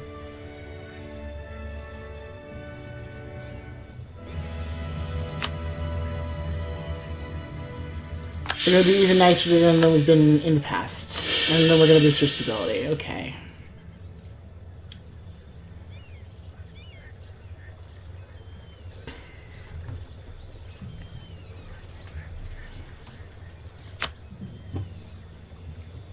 Just because, like, we're in the middle of them, we're going to leave them alone now. Okay. The next few years are crucial. It is the greatest threat to our state that we've ever had. We are finally going to war with Kilwa. That was a pretty big decision. They have to go to the fort, that's right. So, you go here. And we'll meet up there. That's why we built it. We built it so that things would happen like this. When you try to get across, you'd have to go to the fort. In the meantime, another army could sneak up on this side, form up in a place with a pretty high supply limit, actually, and then attack you. Because you'll be in a place with a really low support limit.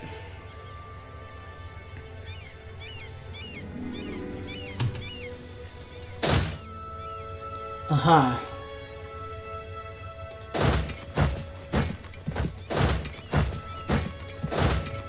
Now the fastest way. There's some really tight maneuvering going on right now as I try to muster my armies. They're kind of... This fort is really screwing them over right here. It might win me the war. Jeez, forts are good. Like, they have to go straight to the fort first. They can't attack from here to here. So, forts are a little confusing in this game, and there should be a fort mode, right? There should be a fort mode. State edicts, imperial. Come on. The geographic. Fort level. These areas in the green. You can walk into them from a place that is not a one of them or a fort. Unless if you walk to a fort, you have to walk back to the province you came from. You can't go to the fort and then around. So if you move from here, you can move here and here. You can't move from here to here if it's hostile. You have to move like in this zigzag. You have to move like this to get to me, which means I can form up here knowing they can't attack me. Alright. And then there's mountains here. The mountains have a better supply limit. So we'll probably move our army up through the mountains to attack them, because I'm sure there's an Ottoman army around here. Because the Ottoman army must be down here. They're coming in the back. Like, this is the northern part of their country. Alright, we need to unmothball the fleet. Because now we're going to do some actual naval warfare. We should do piracy up in Zanzibar. Well, we need to take some territories here and then start directing it around South Africa, or at least allowing the Portuguese to do it so that it comes to the Ivory Coast. So you're going to go join them in port. Notice this has gotten very big, and there's some tension here because we don't know what's going to happen. I don't know that I'm going to win this. I just know that I have to win this. I can also hire mercenaries. I can take out loans. It doesn't matter. I'll fire people if I have to. Not yet, but I will. I should probably fire someone. You cost a lot of money. I'm sorry, but right now we can't afford you. We're going to be hiring this guy instead. Just because you're too good for us, and we can't afford that. Alright. Now I move up here.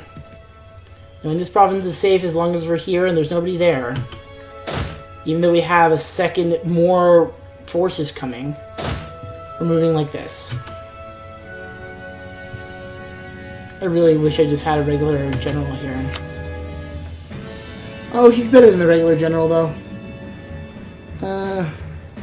Right.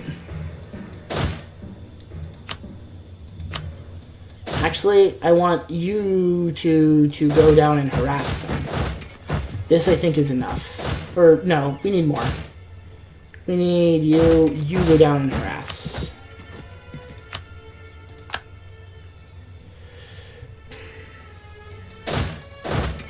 You meet him there.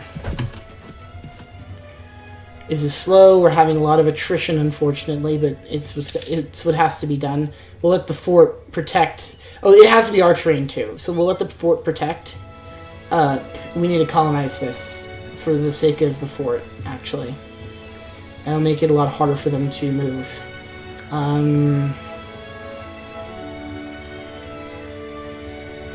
We'll change the native policy again at another time.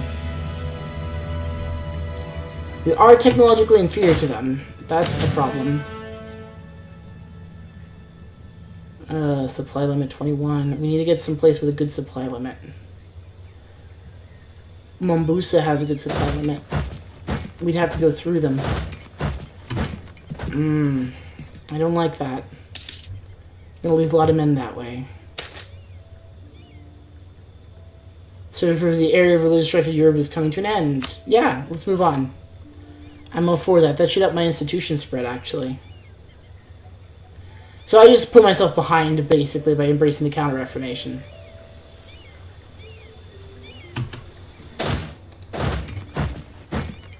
Where's this fleet at? Fleet.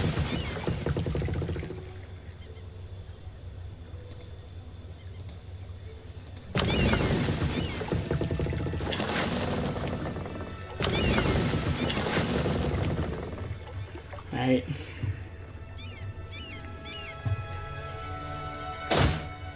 We're taking it because it has the highest supply limit, and then we'll set up a regional supply depot there.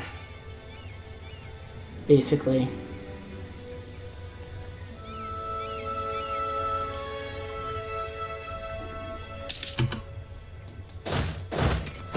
We need to take that before the Ottomans do. So basically the Ottomans are going to declare peace at some point, and then we're going to mop them up. Yep. So you need to take the territory and turn it into a supply depot. War is getting a lot more complicated, you might suddenly notice. We really need a fort around here at some point. Or in Luba, really. We also need a fort probably in Cameroon. I mean, that'd be right up against them, but... like, it's not going to matter. Right? But, well, unless they land. So, if they land... Nicoya is not covered by a fort, is it? Nicoya should actually have a fort in it, to be frank. So, there should be a fort here. We may want to actually... if we take over this country, we may want to actually destroy this fort and move them around a bit. Based upon what forts we get and stuff like that. It is a very tough fort. Like, it's in a mountain, stuff like that. That should really up the manpower there a little. Yeah, so we gotta be real careful here. Right. They have a bigger fleet than us, but... oh, okay. What's their fleet look like? 7 carracks.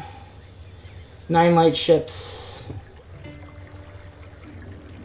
We can't deal with it. They're gonna end up fleeing eventually, I think, to Madagascar, but our fleet can't match them. Our fleet are just gonna stay home right now. The hope is that we can starve their fleet, or get their fleet off to Madagascar. But there they are.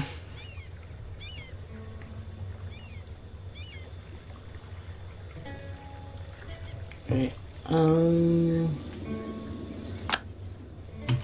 Good, we occupy Mombasa. Now we conquer upwards. I know there are armies around here, but I'm hoping it's going against the Ottomans, and I don't know how that's gonna go. It could go very well for them or very poorly. Aha. They're going for an attack. So we built the supply depot. And now we see what happens. This is the big moment. Their superior technology is probably going to win the day.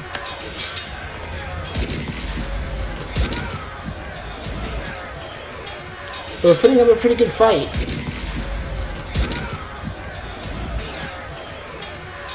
We're fighting well.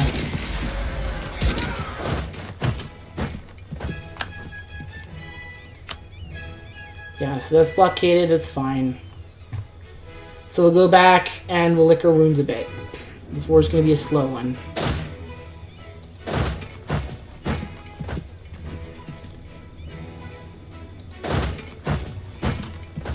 The main point is making sure they don't take our lands. Yeah, see, we weakened them now for the Ottomans. So we're going to finish the job. Yep, and there they go.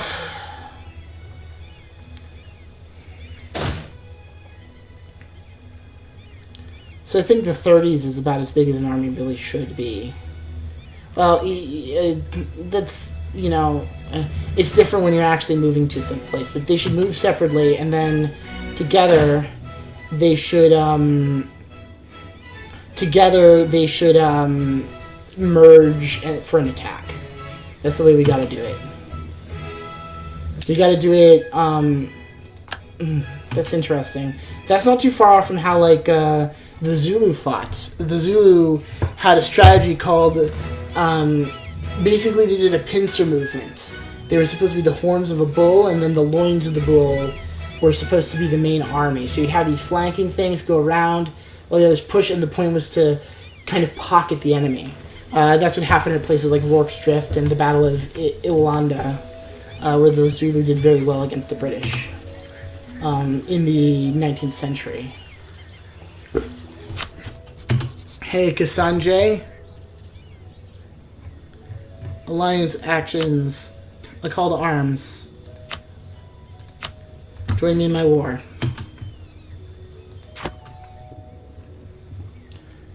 They may have given me a good thrashing, but it hasn't been anything serious yet. We still have our supply depot? Oh my god. Alright, so we need to split the army in half. You need to go here. You get your other leader. Oh, he's in the second army. You go there and join the second army.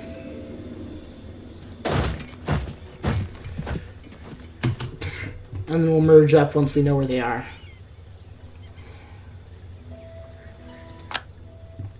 We're going to use attrition against him. Alright. The second army. See, Hormuz is over here now. Yeah. It's just, their country's just getting ravaged. Unfortunately. For them. Not so unfortunate for us, but there you go. What's costing all the money? Army maintenance, yes, because the army just got really blowed up.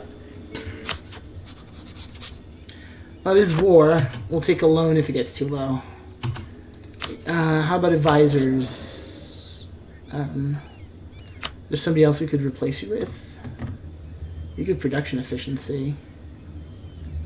It costs 2. It costs 4. It's not worth it. It's better to have the monarch points. We're going to need them.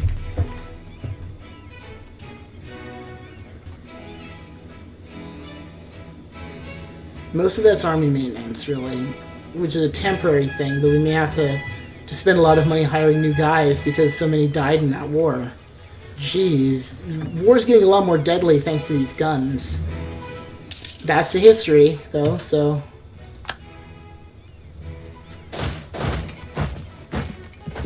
See, now it's getting a little bit more rational here. Well, you should actually heal a bit. Before you join the second army over here. The small little second army. So this war's not going the best. We did occupy Mombasa, and we technically still do. And we have the supply limit, so we're in a very good place to continue conquering. I'm gonna guess their army's pretty devastated. So we're gonna take a risk and actually, like, move in. with I know what will be a smaller force. The fact is we can't use big grand armies. Jeez, Spain's got in the action. Everybody's freaking and their mom is getting involved in this war against Kilwa. Like, I guess they're just the weakest link. They were in the Ottomans' way.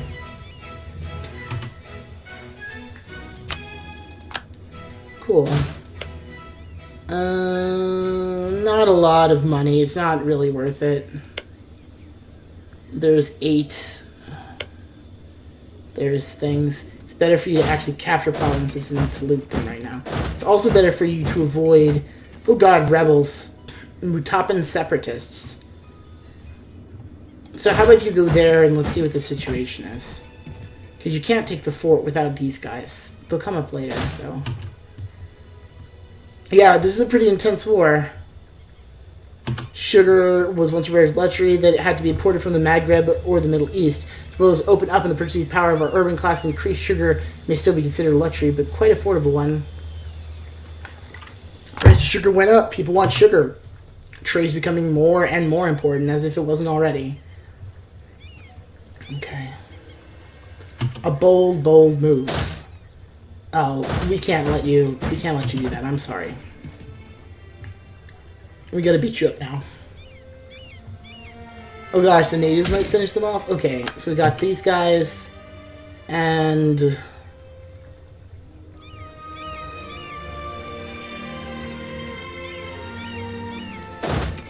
I'd love to, like, take one of these little provinces from them. Just, like, take this one, colonize Taveta, and then, like, have my first in into Zanzibar, and then use that to steer trade from Zanzibar to the Ivory Coast.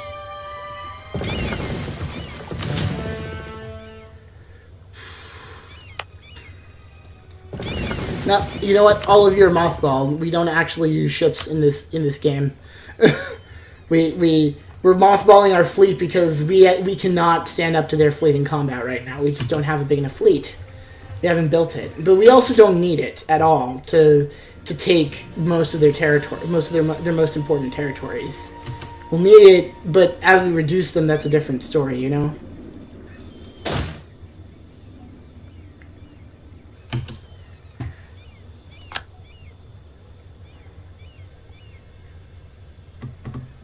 Yeah, so we just had our first taste of like 17th century, early 17th century warfare there with our giant groups of infantry fighting. Yeah, these guys are getting beaten the heck up.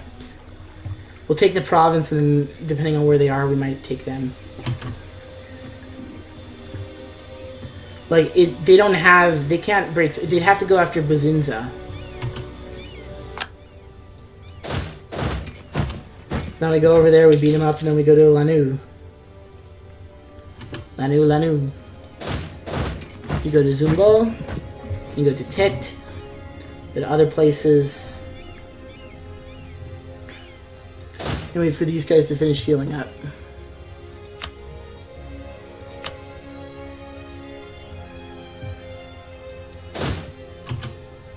Nice. This war's going really well for us, actually. Just there's too many people going after this country.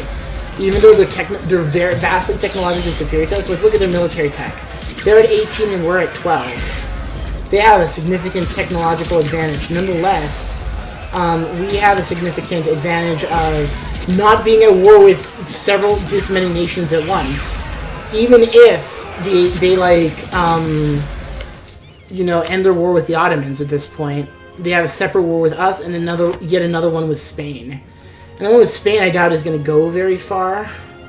The Spanish haven't even showed up, really, except with ships. But the war against me is bad, because whatever peace deal they get with the Ottomans, they're going to get an even worse one with me.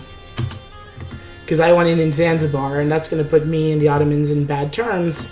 That's bad. That's why we need Catholic allies like Portugal. More state of assimilation. Hey, I might just keep this low intervention policy. Just because, like, native uprising is very unlikely. The advisor slot. Honestly, we're gonna let it sit empty for a while.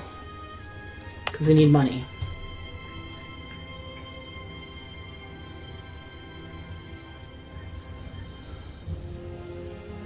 Oh. -2 chance. And their chance is also -2. Because of our combination of policies. We have a lot of really good colonial policies, so we don't actually need to have those guys just sitting there making sure they don't attack, really. Which is why we did that. Oh, there's the Spanish. Okay, so you are going to participate in this war. Great.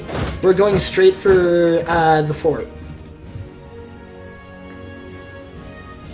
Force limit is 24. We're going straight for the fort. I really want to give you the leader in Zumbo. Alright, meanwhile, our conquistador goes here, and then goes after Lanu. I want it to be that when they get the war over with the Ottomans, we've already taken most of their country, basically. Now, can you take the leader? Cool. You're going to take Tict. Start taking it from me. Oh, and there's our guys. Those Mutapan separatists. I might actually have them release Mutap as a nation or something really dirty like that. That I know will actually... See, here's the thing. Because you get a certain amount of monarch points just for having a monarch, more nations means more development. You know, centralizing means potentially more because I can hire advisors and such. But in the early on in the game, especially, being small is good. Or being a little on the small side is good. Alright, we're starting to actually get close to a game that feels more like an actual European power. It's not feeling as desperate, as cutthroat. We're in a much more secure position than we were early on in the game. Why do we keep having flutes? Unmothball. Join. Mothball. Yeah, Cuba and Kazembe. Cuba I don't think is going to be a problem. Kazembe might be a problem.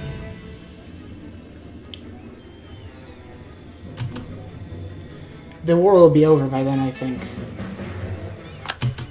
Yep. We take that one. Now we go over here. We take it. We take all the remaining provinces. Can we get you to... I'd love you to declare holy war. I actually care about it.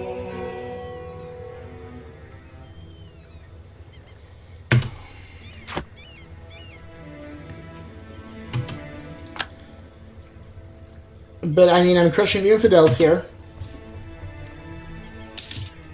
I'm doing what they would want. Cool. Oh! Well, the Portuguese are already sieging it, then we aren't going to help them. Because we don't want, you know, the manpower penalties. So, we'll just take the remaining bits of the country. So, the problem that's happening right now for everyone is that we've all taken part of the country. None of us have completely pieced out with them, you know? So Spain has that. We're basically we're partitioning them here. Cuba has ended. That's these guys, right? It's these little ships who keep, like, pissing me off.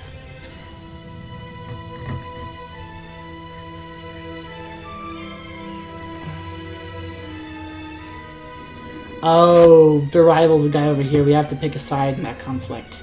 That's okay. That'll happen. You get that.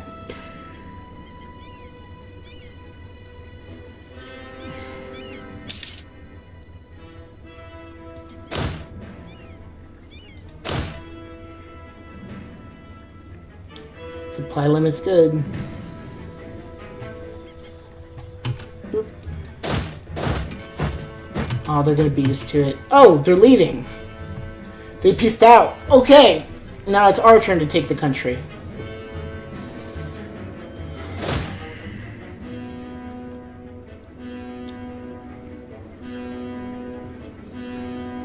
Alright, we just need to seize down as much as possible.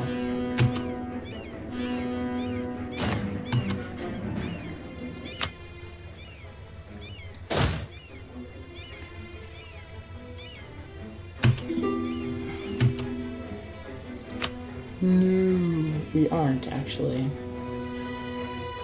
You people keep insulting us. Well, how would vassalization go for you two? No, we'll accept. You little shits. Alright. Alright, you bastards. I'm getting pretty close to break time. I need some more water. I want to finish up this war first. Alright. Like I said, things are going to start are happening real fast now.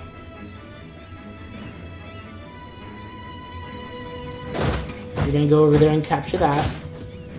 Detach siege. Go here. Detach siege. And on we go. Leave that to the Portuguese. We're just going to detach siege everywhere. While the getting is good. They can still land somebody from Kilwa, unfortunately. The name of the game right now is going to have to be Detach Siege. Because we need to swallow them up more than the Spanish, so that the Spanish have to peace out. And hopefully the Spanish take care... I mean, the Spanish and Portuguese fleets will probably take care of them quite a bit. Like, who are you at war with right now? You're still at war with Spain, and now you're in war with somebody else. Oh, there's Britain making their way to India. Mogadishu. Oh, Mogadishu's still part of the war. I didn't think about that.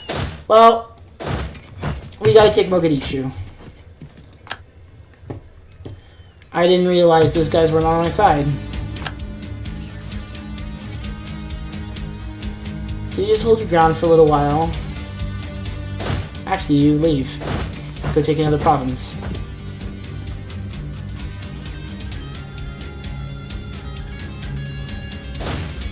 Attack siege.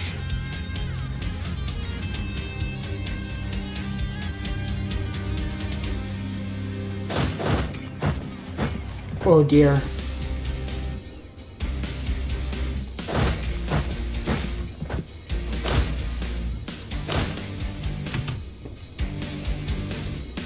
Yeah, see?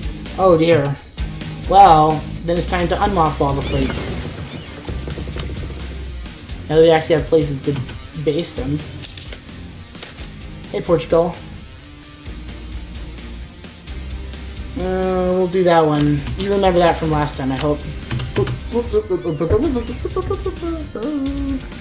We want to do what? We want to ask for fleet basing rights. Or cost us 2. That's fine. We just needed to get to Kilwa. Once we're there, we'll stop paying them for fleet basing rights. Basically, we'll get rid of it. Right. Defender faith, same religion, enemy of enemy, royal marriage, alliance. They really like us too. Alright.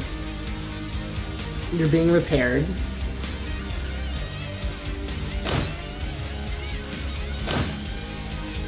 Alright, you need to go here. Before they do. Maybe attack siege. You go to undo.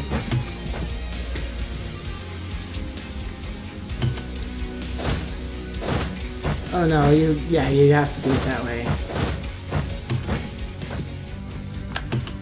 Alright. No, we're just looting everything, unfortunately.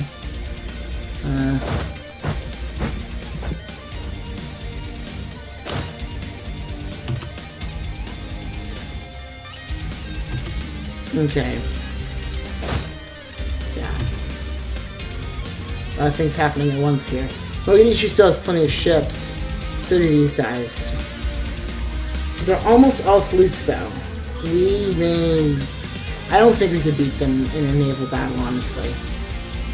No, we still can't beat them. We have to combine with the Portuguese fleet. If we did that, maybe.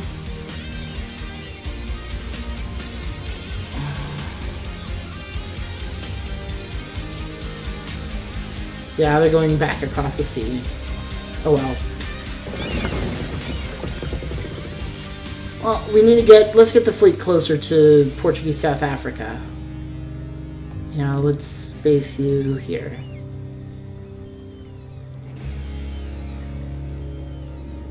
Space you here.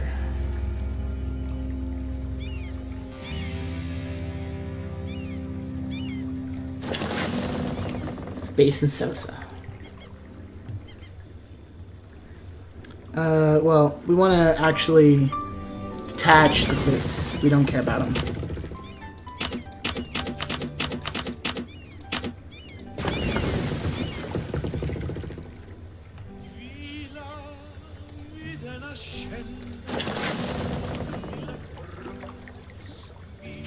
You guys get mothballed.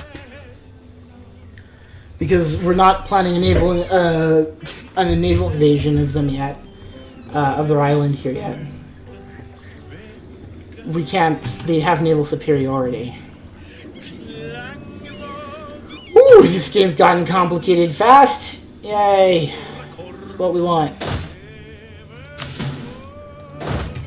As you notice, this war is very hard to execute. There we go. Detach siege. Go attack those guys.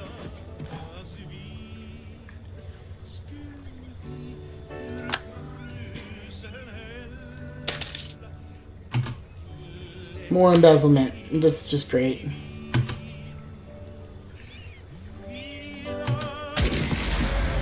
There we go. Beat those guys up. Gonna go back around and beat the rest of the country up.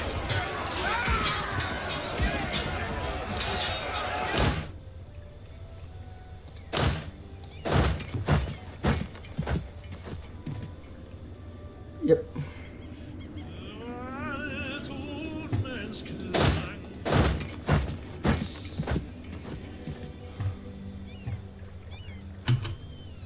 Come on. Oh, this war's intense. This war became a really intense war all of a sudden. The innovativeness is increasing.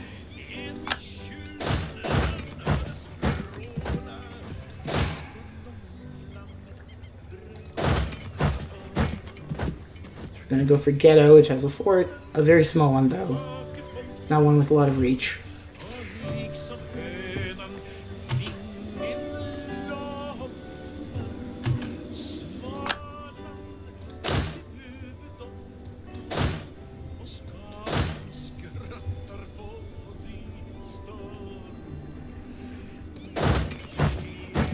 Yeah, you got the one the Mutapan Separatists took.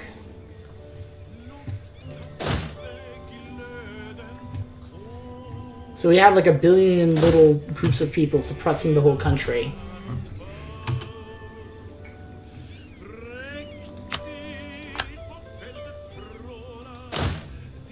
I like how we start occupying before we even, the armies even finish leaving at this point.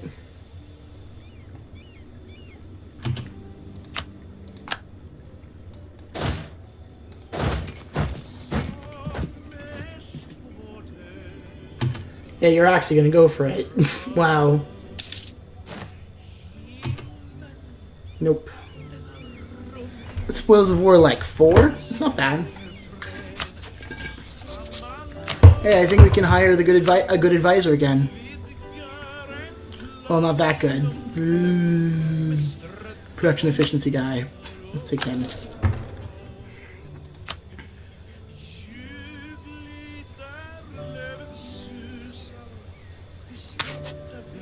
So it would be +7, and we're currently at -7. We need the points.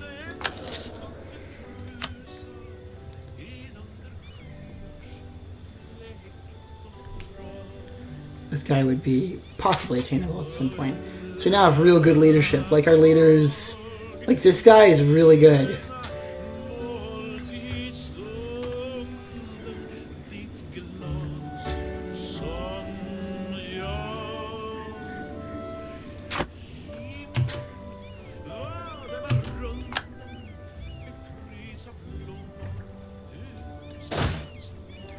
And we do our favorite thing. We detach the seas and we attack. We need a much more substantial siege, and then we just sit there.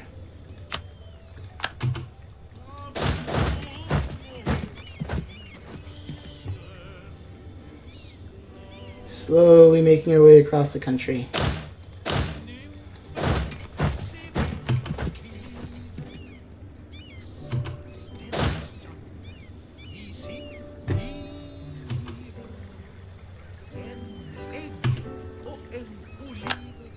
So my ports are blockaded.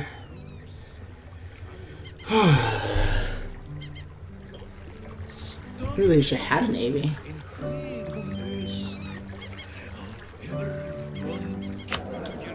Maybe I can't afford you.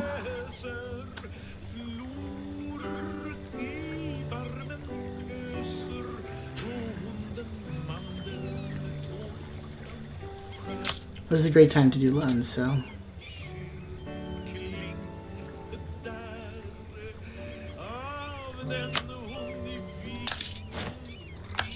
Oh, we're gonna have gold mines too at some point. No, we're not gonna build a fleet though. I'm not gonna go that far with this war. I can't afford it. What I want is a little chunk of this coast.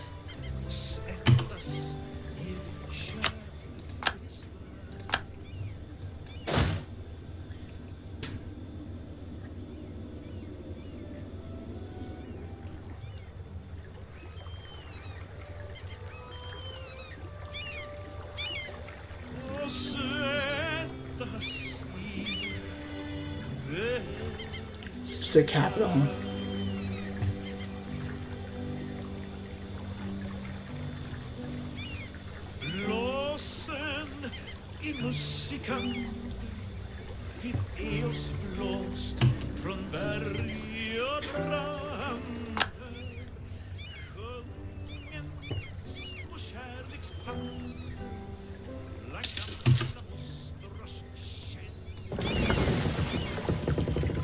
Right.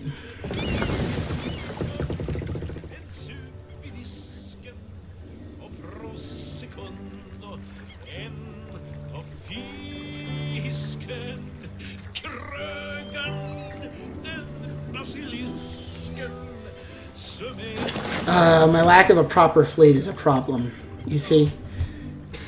Oh my gosh. Well, okay, I don't need to worry about it at all. Oop.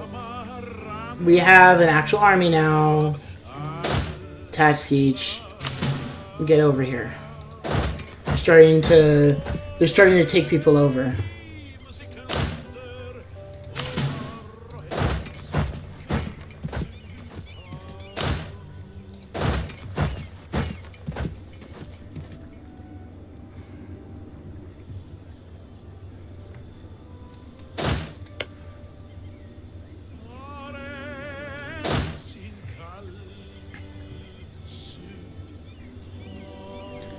Yeah, so at this point, these guys are going to be just trying to make me money, basically.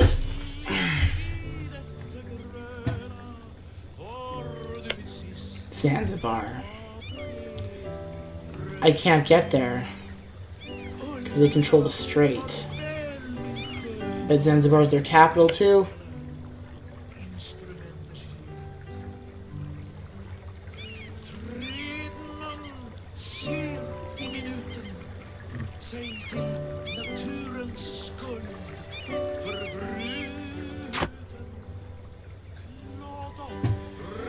Yeah, control the Zanzibar Strait is a big deal to get the city of Zanzibar.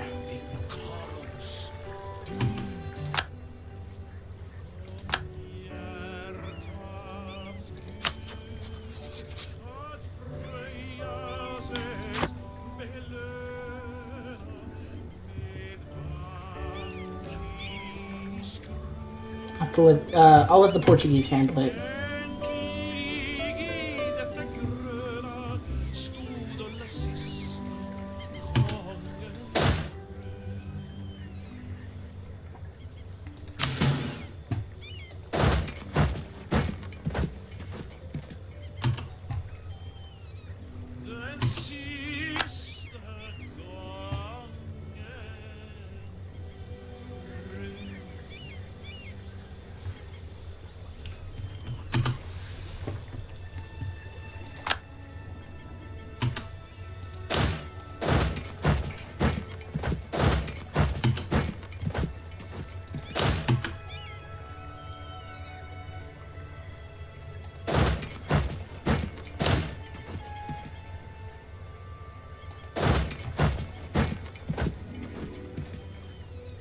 Now we have a huge support limit though. Zanzibar's pretty nice. It's like, it could easily be the new, it's like the New York of East Africa, Zanzibar. It has positioned. It's just this little bit of island. These little islands right off the coast. It's kind of expensive to develop. But, you know, potentially very economically powerful. That'd be a great place to take over.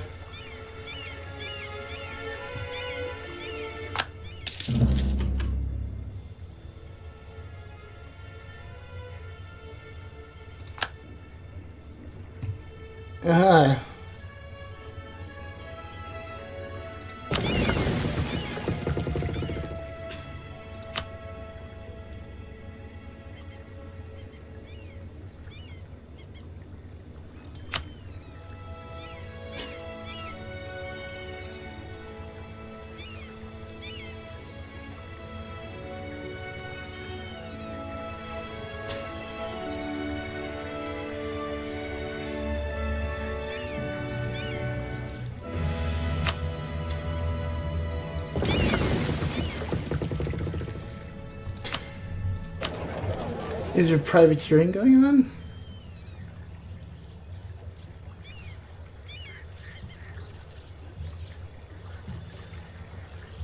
Zero guns in pirate hunting and 60 guns privateering. Right, because you tend to measure ships in guns. Right, they actually need to do their job. Okay. So, we're not going to mothball. Oh no, these guys are going to mothball.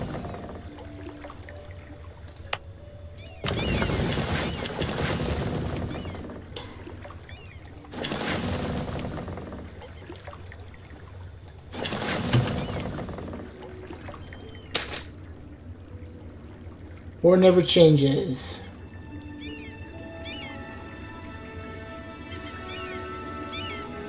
Chef, there's one of our vassals wondered if it weren't better if they were calling the wars instead of paying these intermeaning ridiculous sums. I think they gave up. Yeah, we might actually be able to do the Japan route. We're still a technological backwater. Like, we're technologically behind everybody, basically, except for Songhai. Like, it's a problem. But despite that, we're about to strike a really big blow against Kilwa, and this time we aren't going to bite off more than we can chew. This time we're making a little vassal here until we're there, and then we'll just have to break a relationship. Probably with Cuba. We don't like them.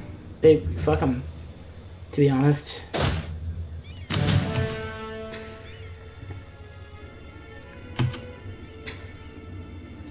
What is taking you so goddamn long, Portugal? Why is it so hard for you to take down this one freaking fort? What is going on? You have plenty of men. I've already captured most of the provinces. What kind of fort is it anyway? It's a level 2 fort. Okay. It's taking a while, I guess. Ugh. How about you just go raid this territory for money? Now is the part where we loot the place for cash. Right. Let's split the army in half, and then one half of the army is going to go loot some provinces.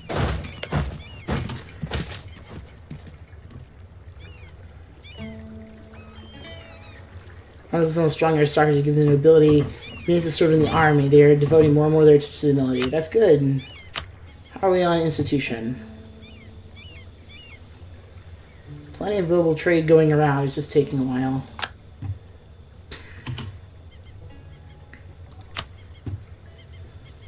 I haven't been pushing it that hard. Development, development, development. Development, development, development, development. We gotta go do some development. Or culture changing, too. Oh, they're still going. These guys are fine. Congolese. Swabantan. Okay.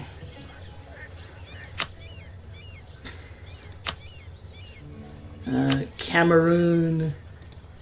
Well, let's click on the province look specifically. Or we could spend a lot less and do Congolese, so we're going to do that. And we're going to let Congolese culture just creep its way up the coast.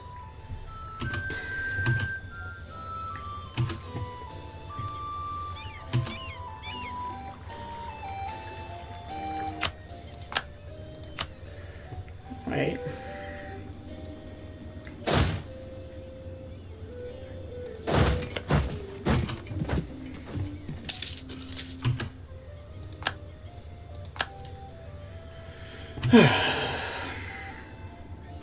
What you doing, France? What is your problem?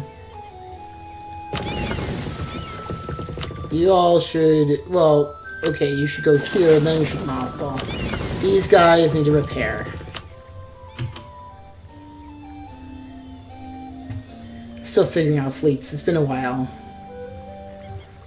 So you go to Nagoyo, and then you mothball. And then these guys...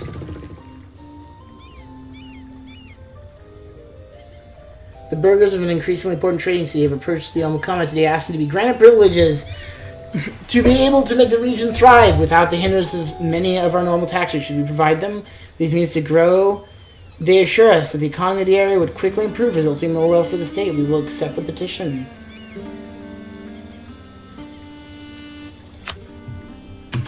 Of course we'll accept the petition. Speaking of estates, is there anything I can ask you for? Let's get diplomatic support. Great on manpower, honestly. Like, we're way below our maximum, however... Like, we're getting to the point where manpower starts actually really mattering in this game. But, despite that, we're actually doing quite well. Because the kinds of wars we're getting involved in aren't ye old normal kinds of wars. Yeah, these guys are going to just beat them up. That's not their province, and we're just going to loot until they surrender. We're just looting their provinces, basically. Oh, thanks, Kasenje.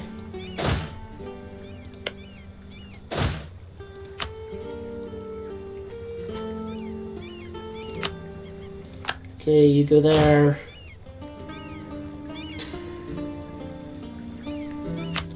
You go, actually, you go there.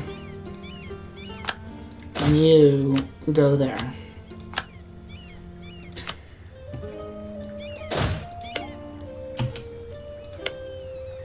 So we're just going to completely devastate and impoverish this region a little bit. For our own gain.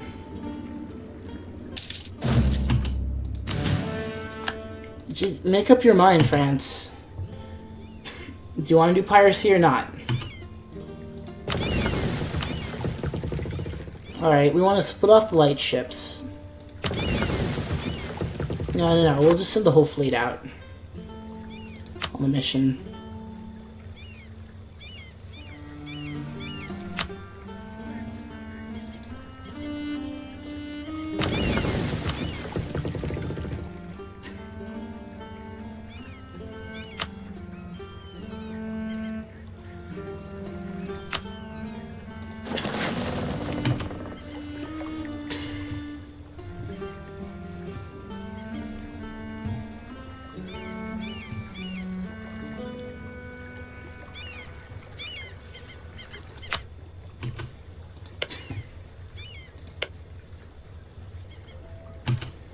Yeah, there's still a siege going on.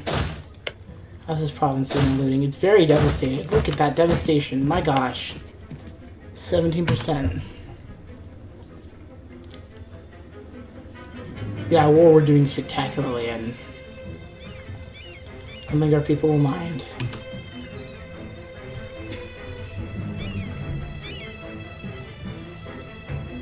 Yeah, Mogadishu still has a fleet, don't they? If they didn't, we could maybe take the fleet. I really wish the Portuguese would we'd kick them out. Now hold on, we have a lot more guns than they do though. 6, 7, 8, 11. Alright, you know what? Screw it. We may have fewer ships, but we have bigger ships. Oh my god. We don't. We have as many ships as they do.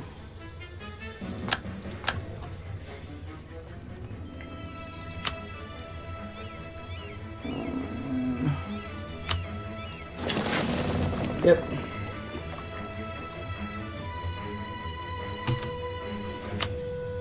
They're just gonna go and keep protecting trade. It's the best way you can help the war right now. Cool.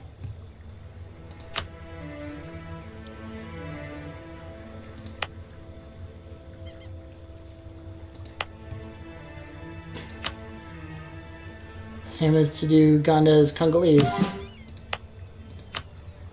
Same here. So this culture is going to be basically eliminated. I know we're spending a lot of things we need to spend on tech points here, but... Want a siege, cool. I really want to finish up this war. Okay, we've really recovered from where we used to be, right?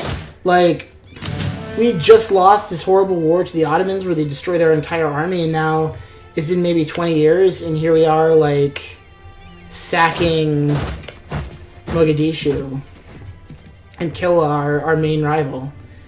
All we need to do now is get across the strait, maybe, if we even need to.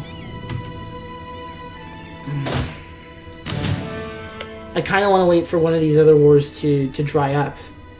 But maybe I can parlay them into a peace deal?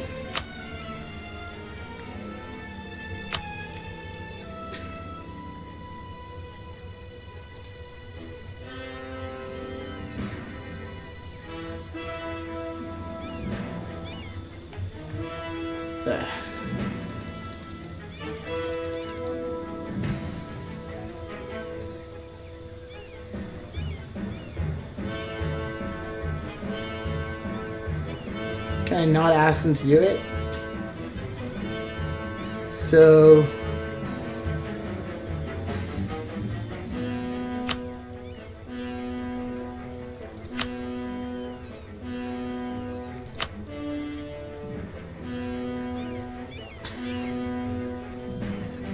So we humiliate them. We demand war of preparations. As much money as you're willing to give us. So we're not going to take territory this time because we didn't ask. That wasn't our reason.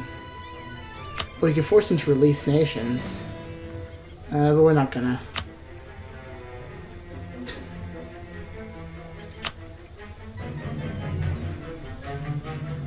Well, I really would love to make you transfer raid power too, but I'd rather humiliate you to get a ton of power production. That'll get me, that'll also really help. Alright.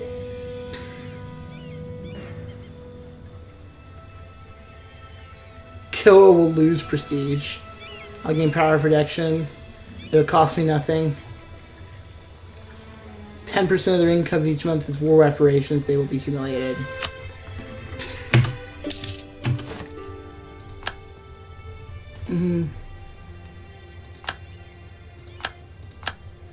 Cool. So there, I know that. So here's the thing: there are a bunch right now of if I go to trade goods, gold producing provinces here that just understand gold just straight up produces money.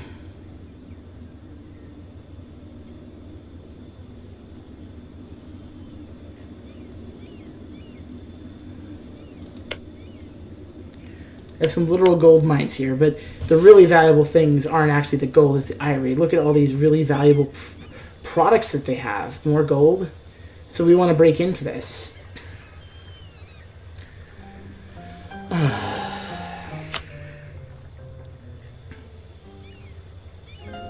Politics. Well, send the boys home.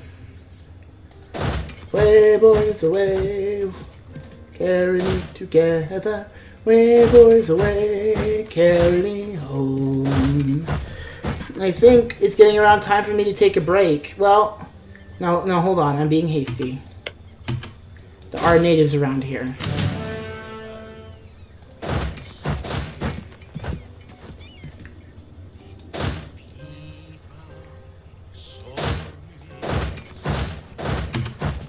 let me get everybody out of there. Let me figure out what we're going to do with this money. So we're making bank now. All that. We did have to get a loan, which we are now going to repay. At least one of them. The more expensive one, of course.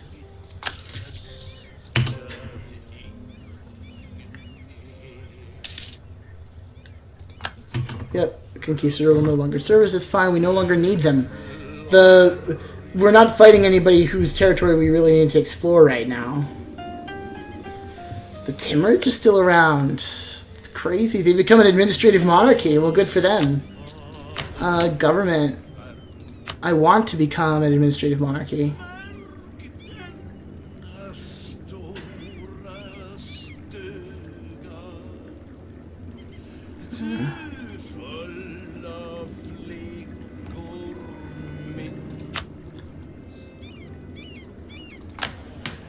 We're now an administrative monarchy. Cool.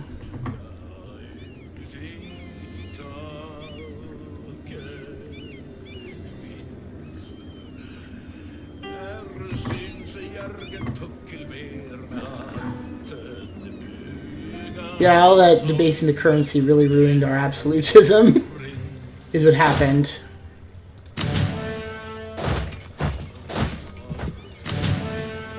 In this era, the crown really cares about a thing called prestige, and what prestige means is being a jerk.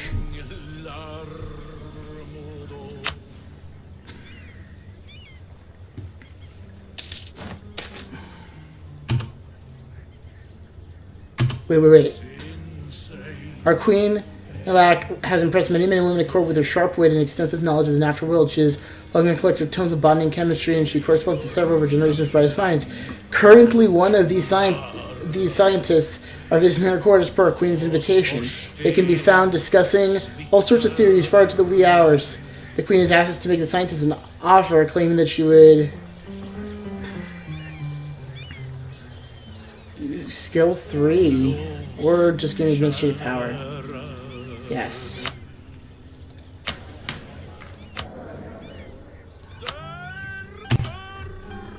Ooh. I don't care. Pull out the stops. It costs too much, then we build things. Alright, so now we need what? We need to develop. Real quick. Ugh, just finishing up. One more turn. Okay. There's development. Local autonomy. Nicor. Yeah, we don't gotta absorb anything. There we go. Development.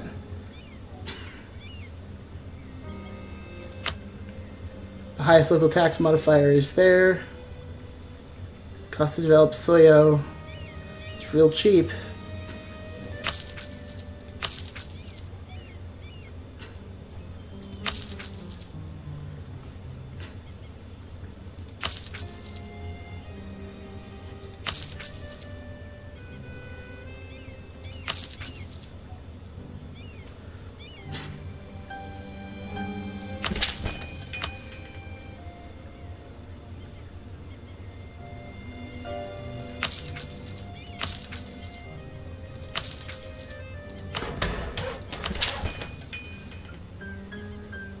Yeah, so we have some places that are very cheap to develop right now.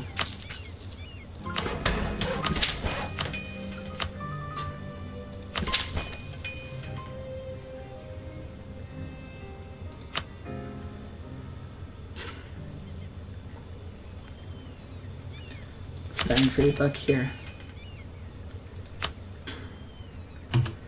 That should have changed some things. We really... Oh, harbor fees. We can cancel.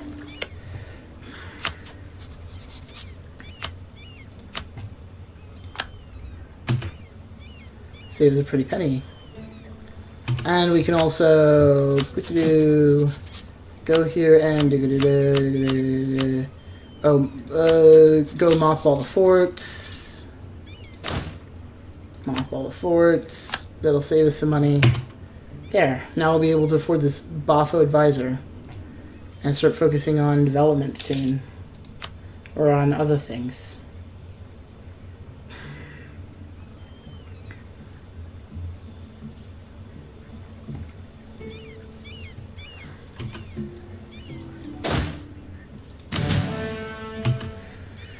Alright, I think it's time to call it quits. I think it's time to call it a game for now. I will be back possibly later in the day, depending on how I'm feeling. But, yeah. Actually, let's have the carrot split off.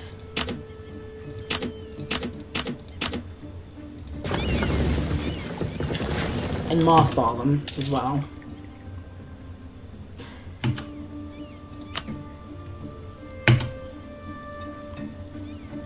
And there we go. Now we have a ton of money. Probably have a higher military force limit, higher naval force limits. Significantly, we're not using even a fraction of our naval force limit yet. We need more light ships too to protect trade in the area. I'll just build a few of them real quick. I'm not cheating, I promise. It's the maintenance. Very little maintenance ships. Totally worth it.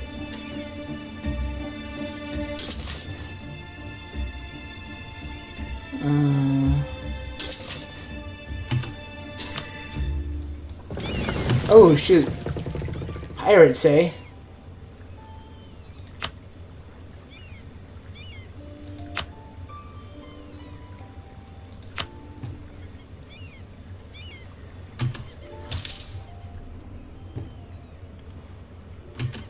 How is piracy here?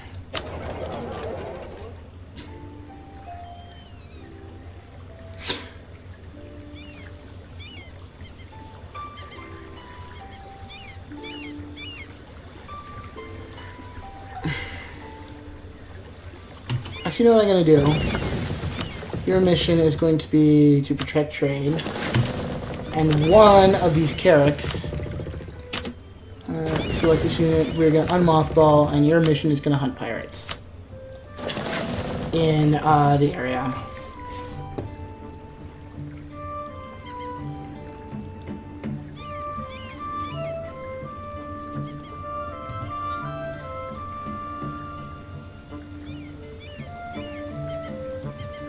How much trade power do I have now? God damn it, I really need to, like, do some things.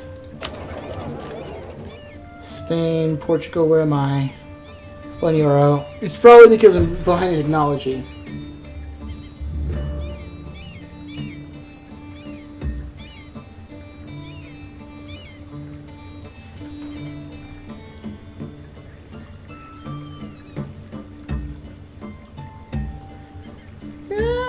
Too bad, though.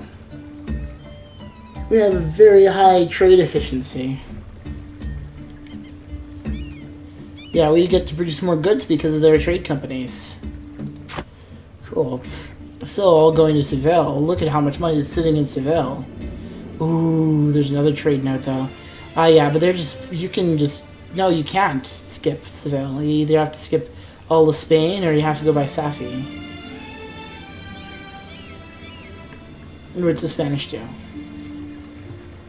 So very little is currently... A lot is coming out, and very little is staying. We want more to stay. So what's up? We're having to deal with a lot of colonial powers who are taking their cut. You know, that's how it is. Anyway. Ooh, papal influence. We're defender of the state. We're incredibly prestigious.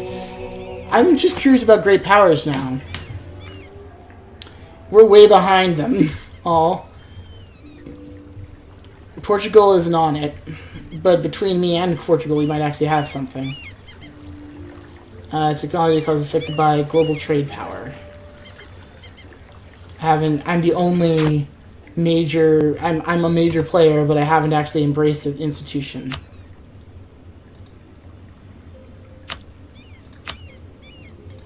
Traveled slow. Sorry, this has been Hyena Girl 64. You've been watching High Strategy, and I'm now signing off. Laters.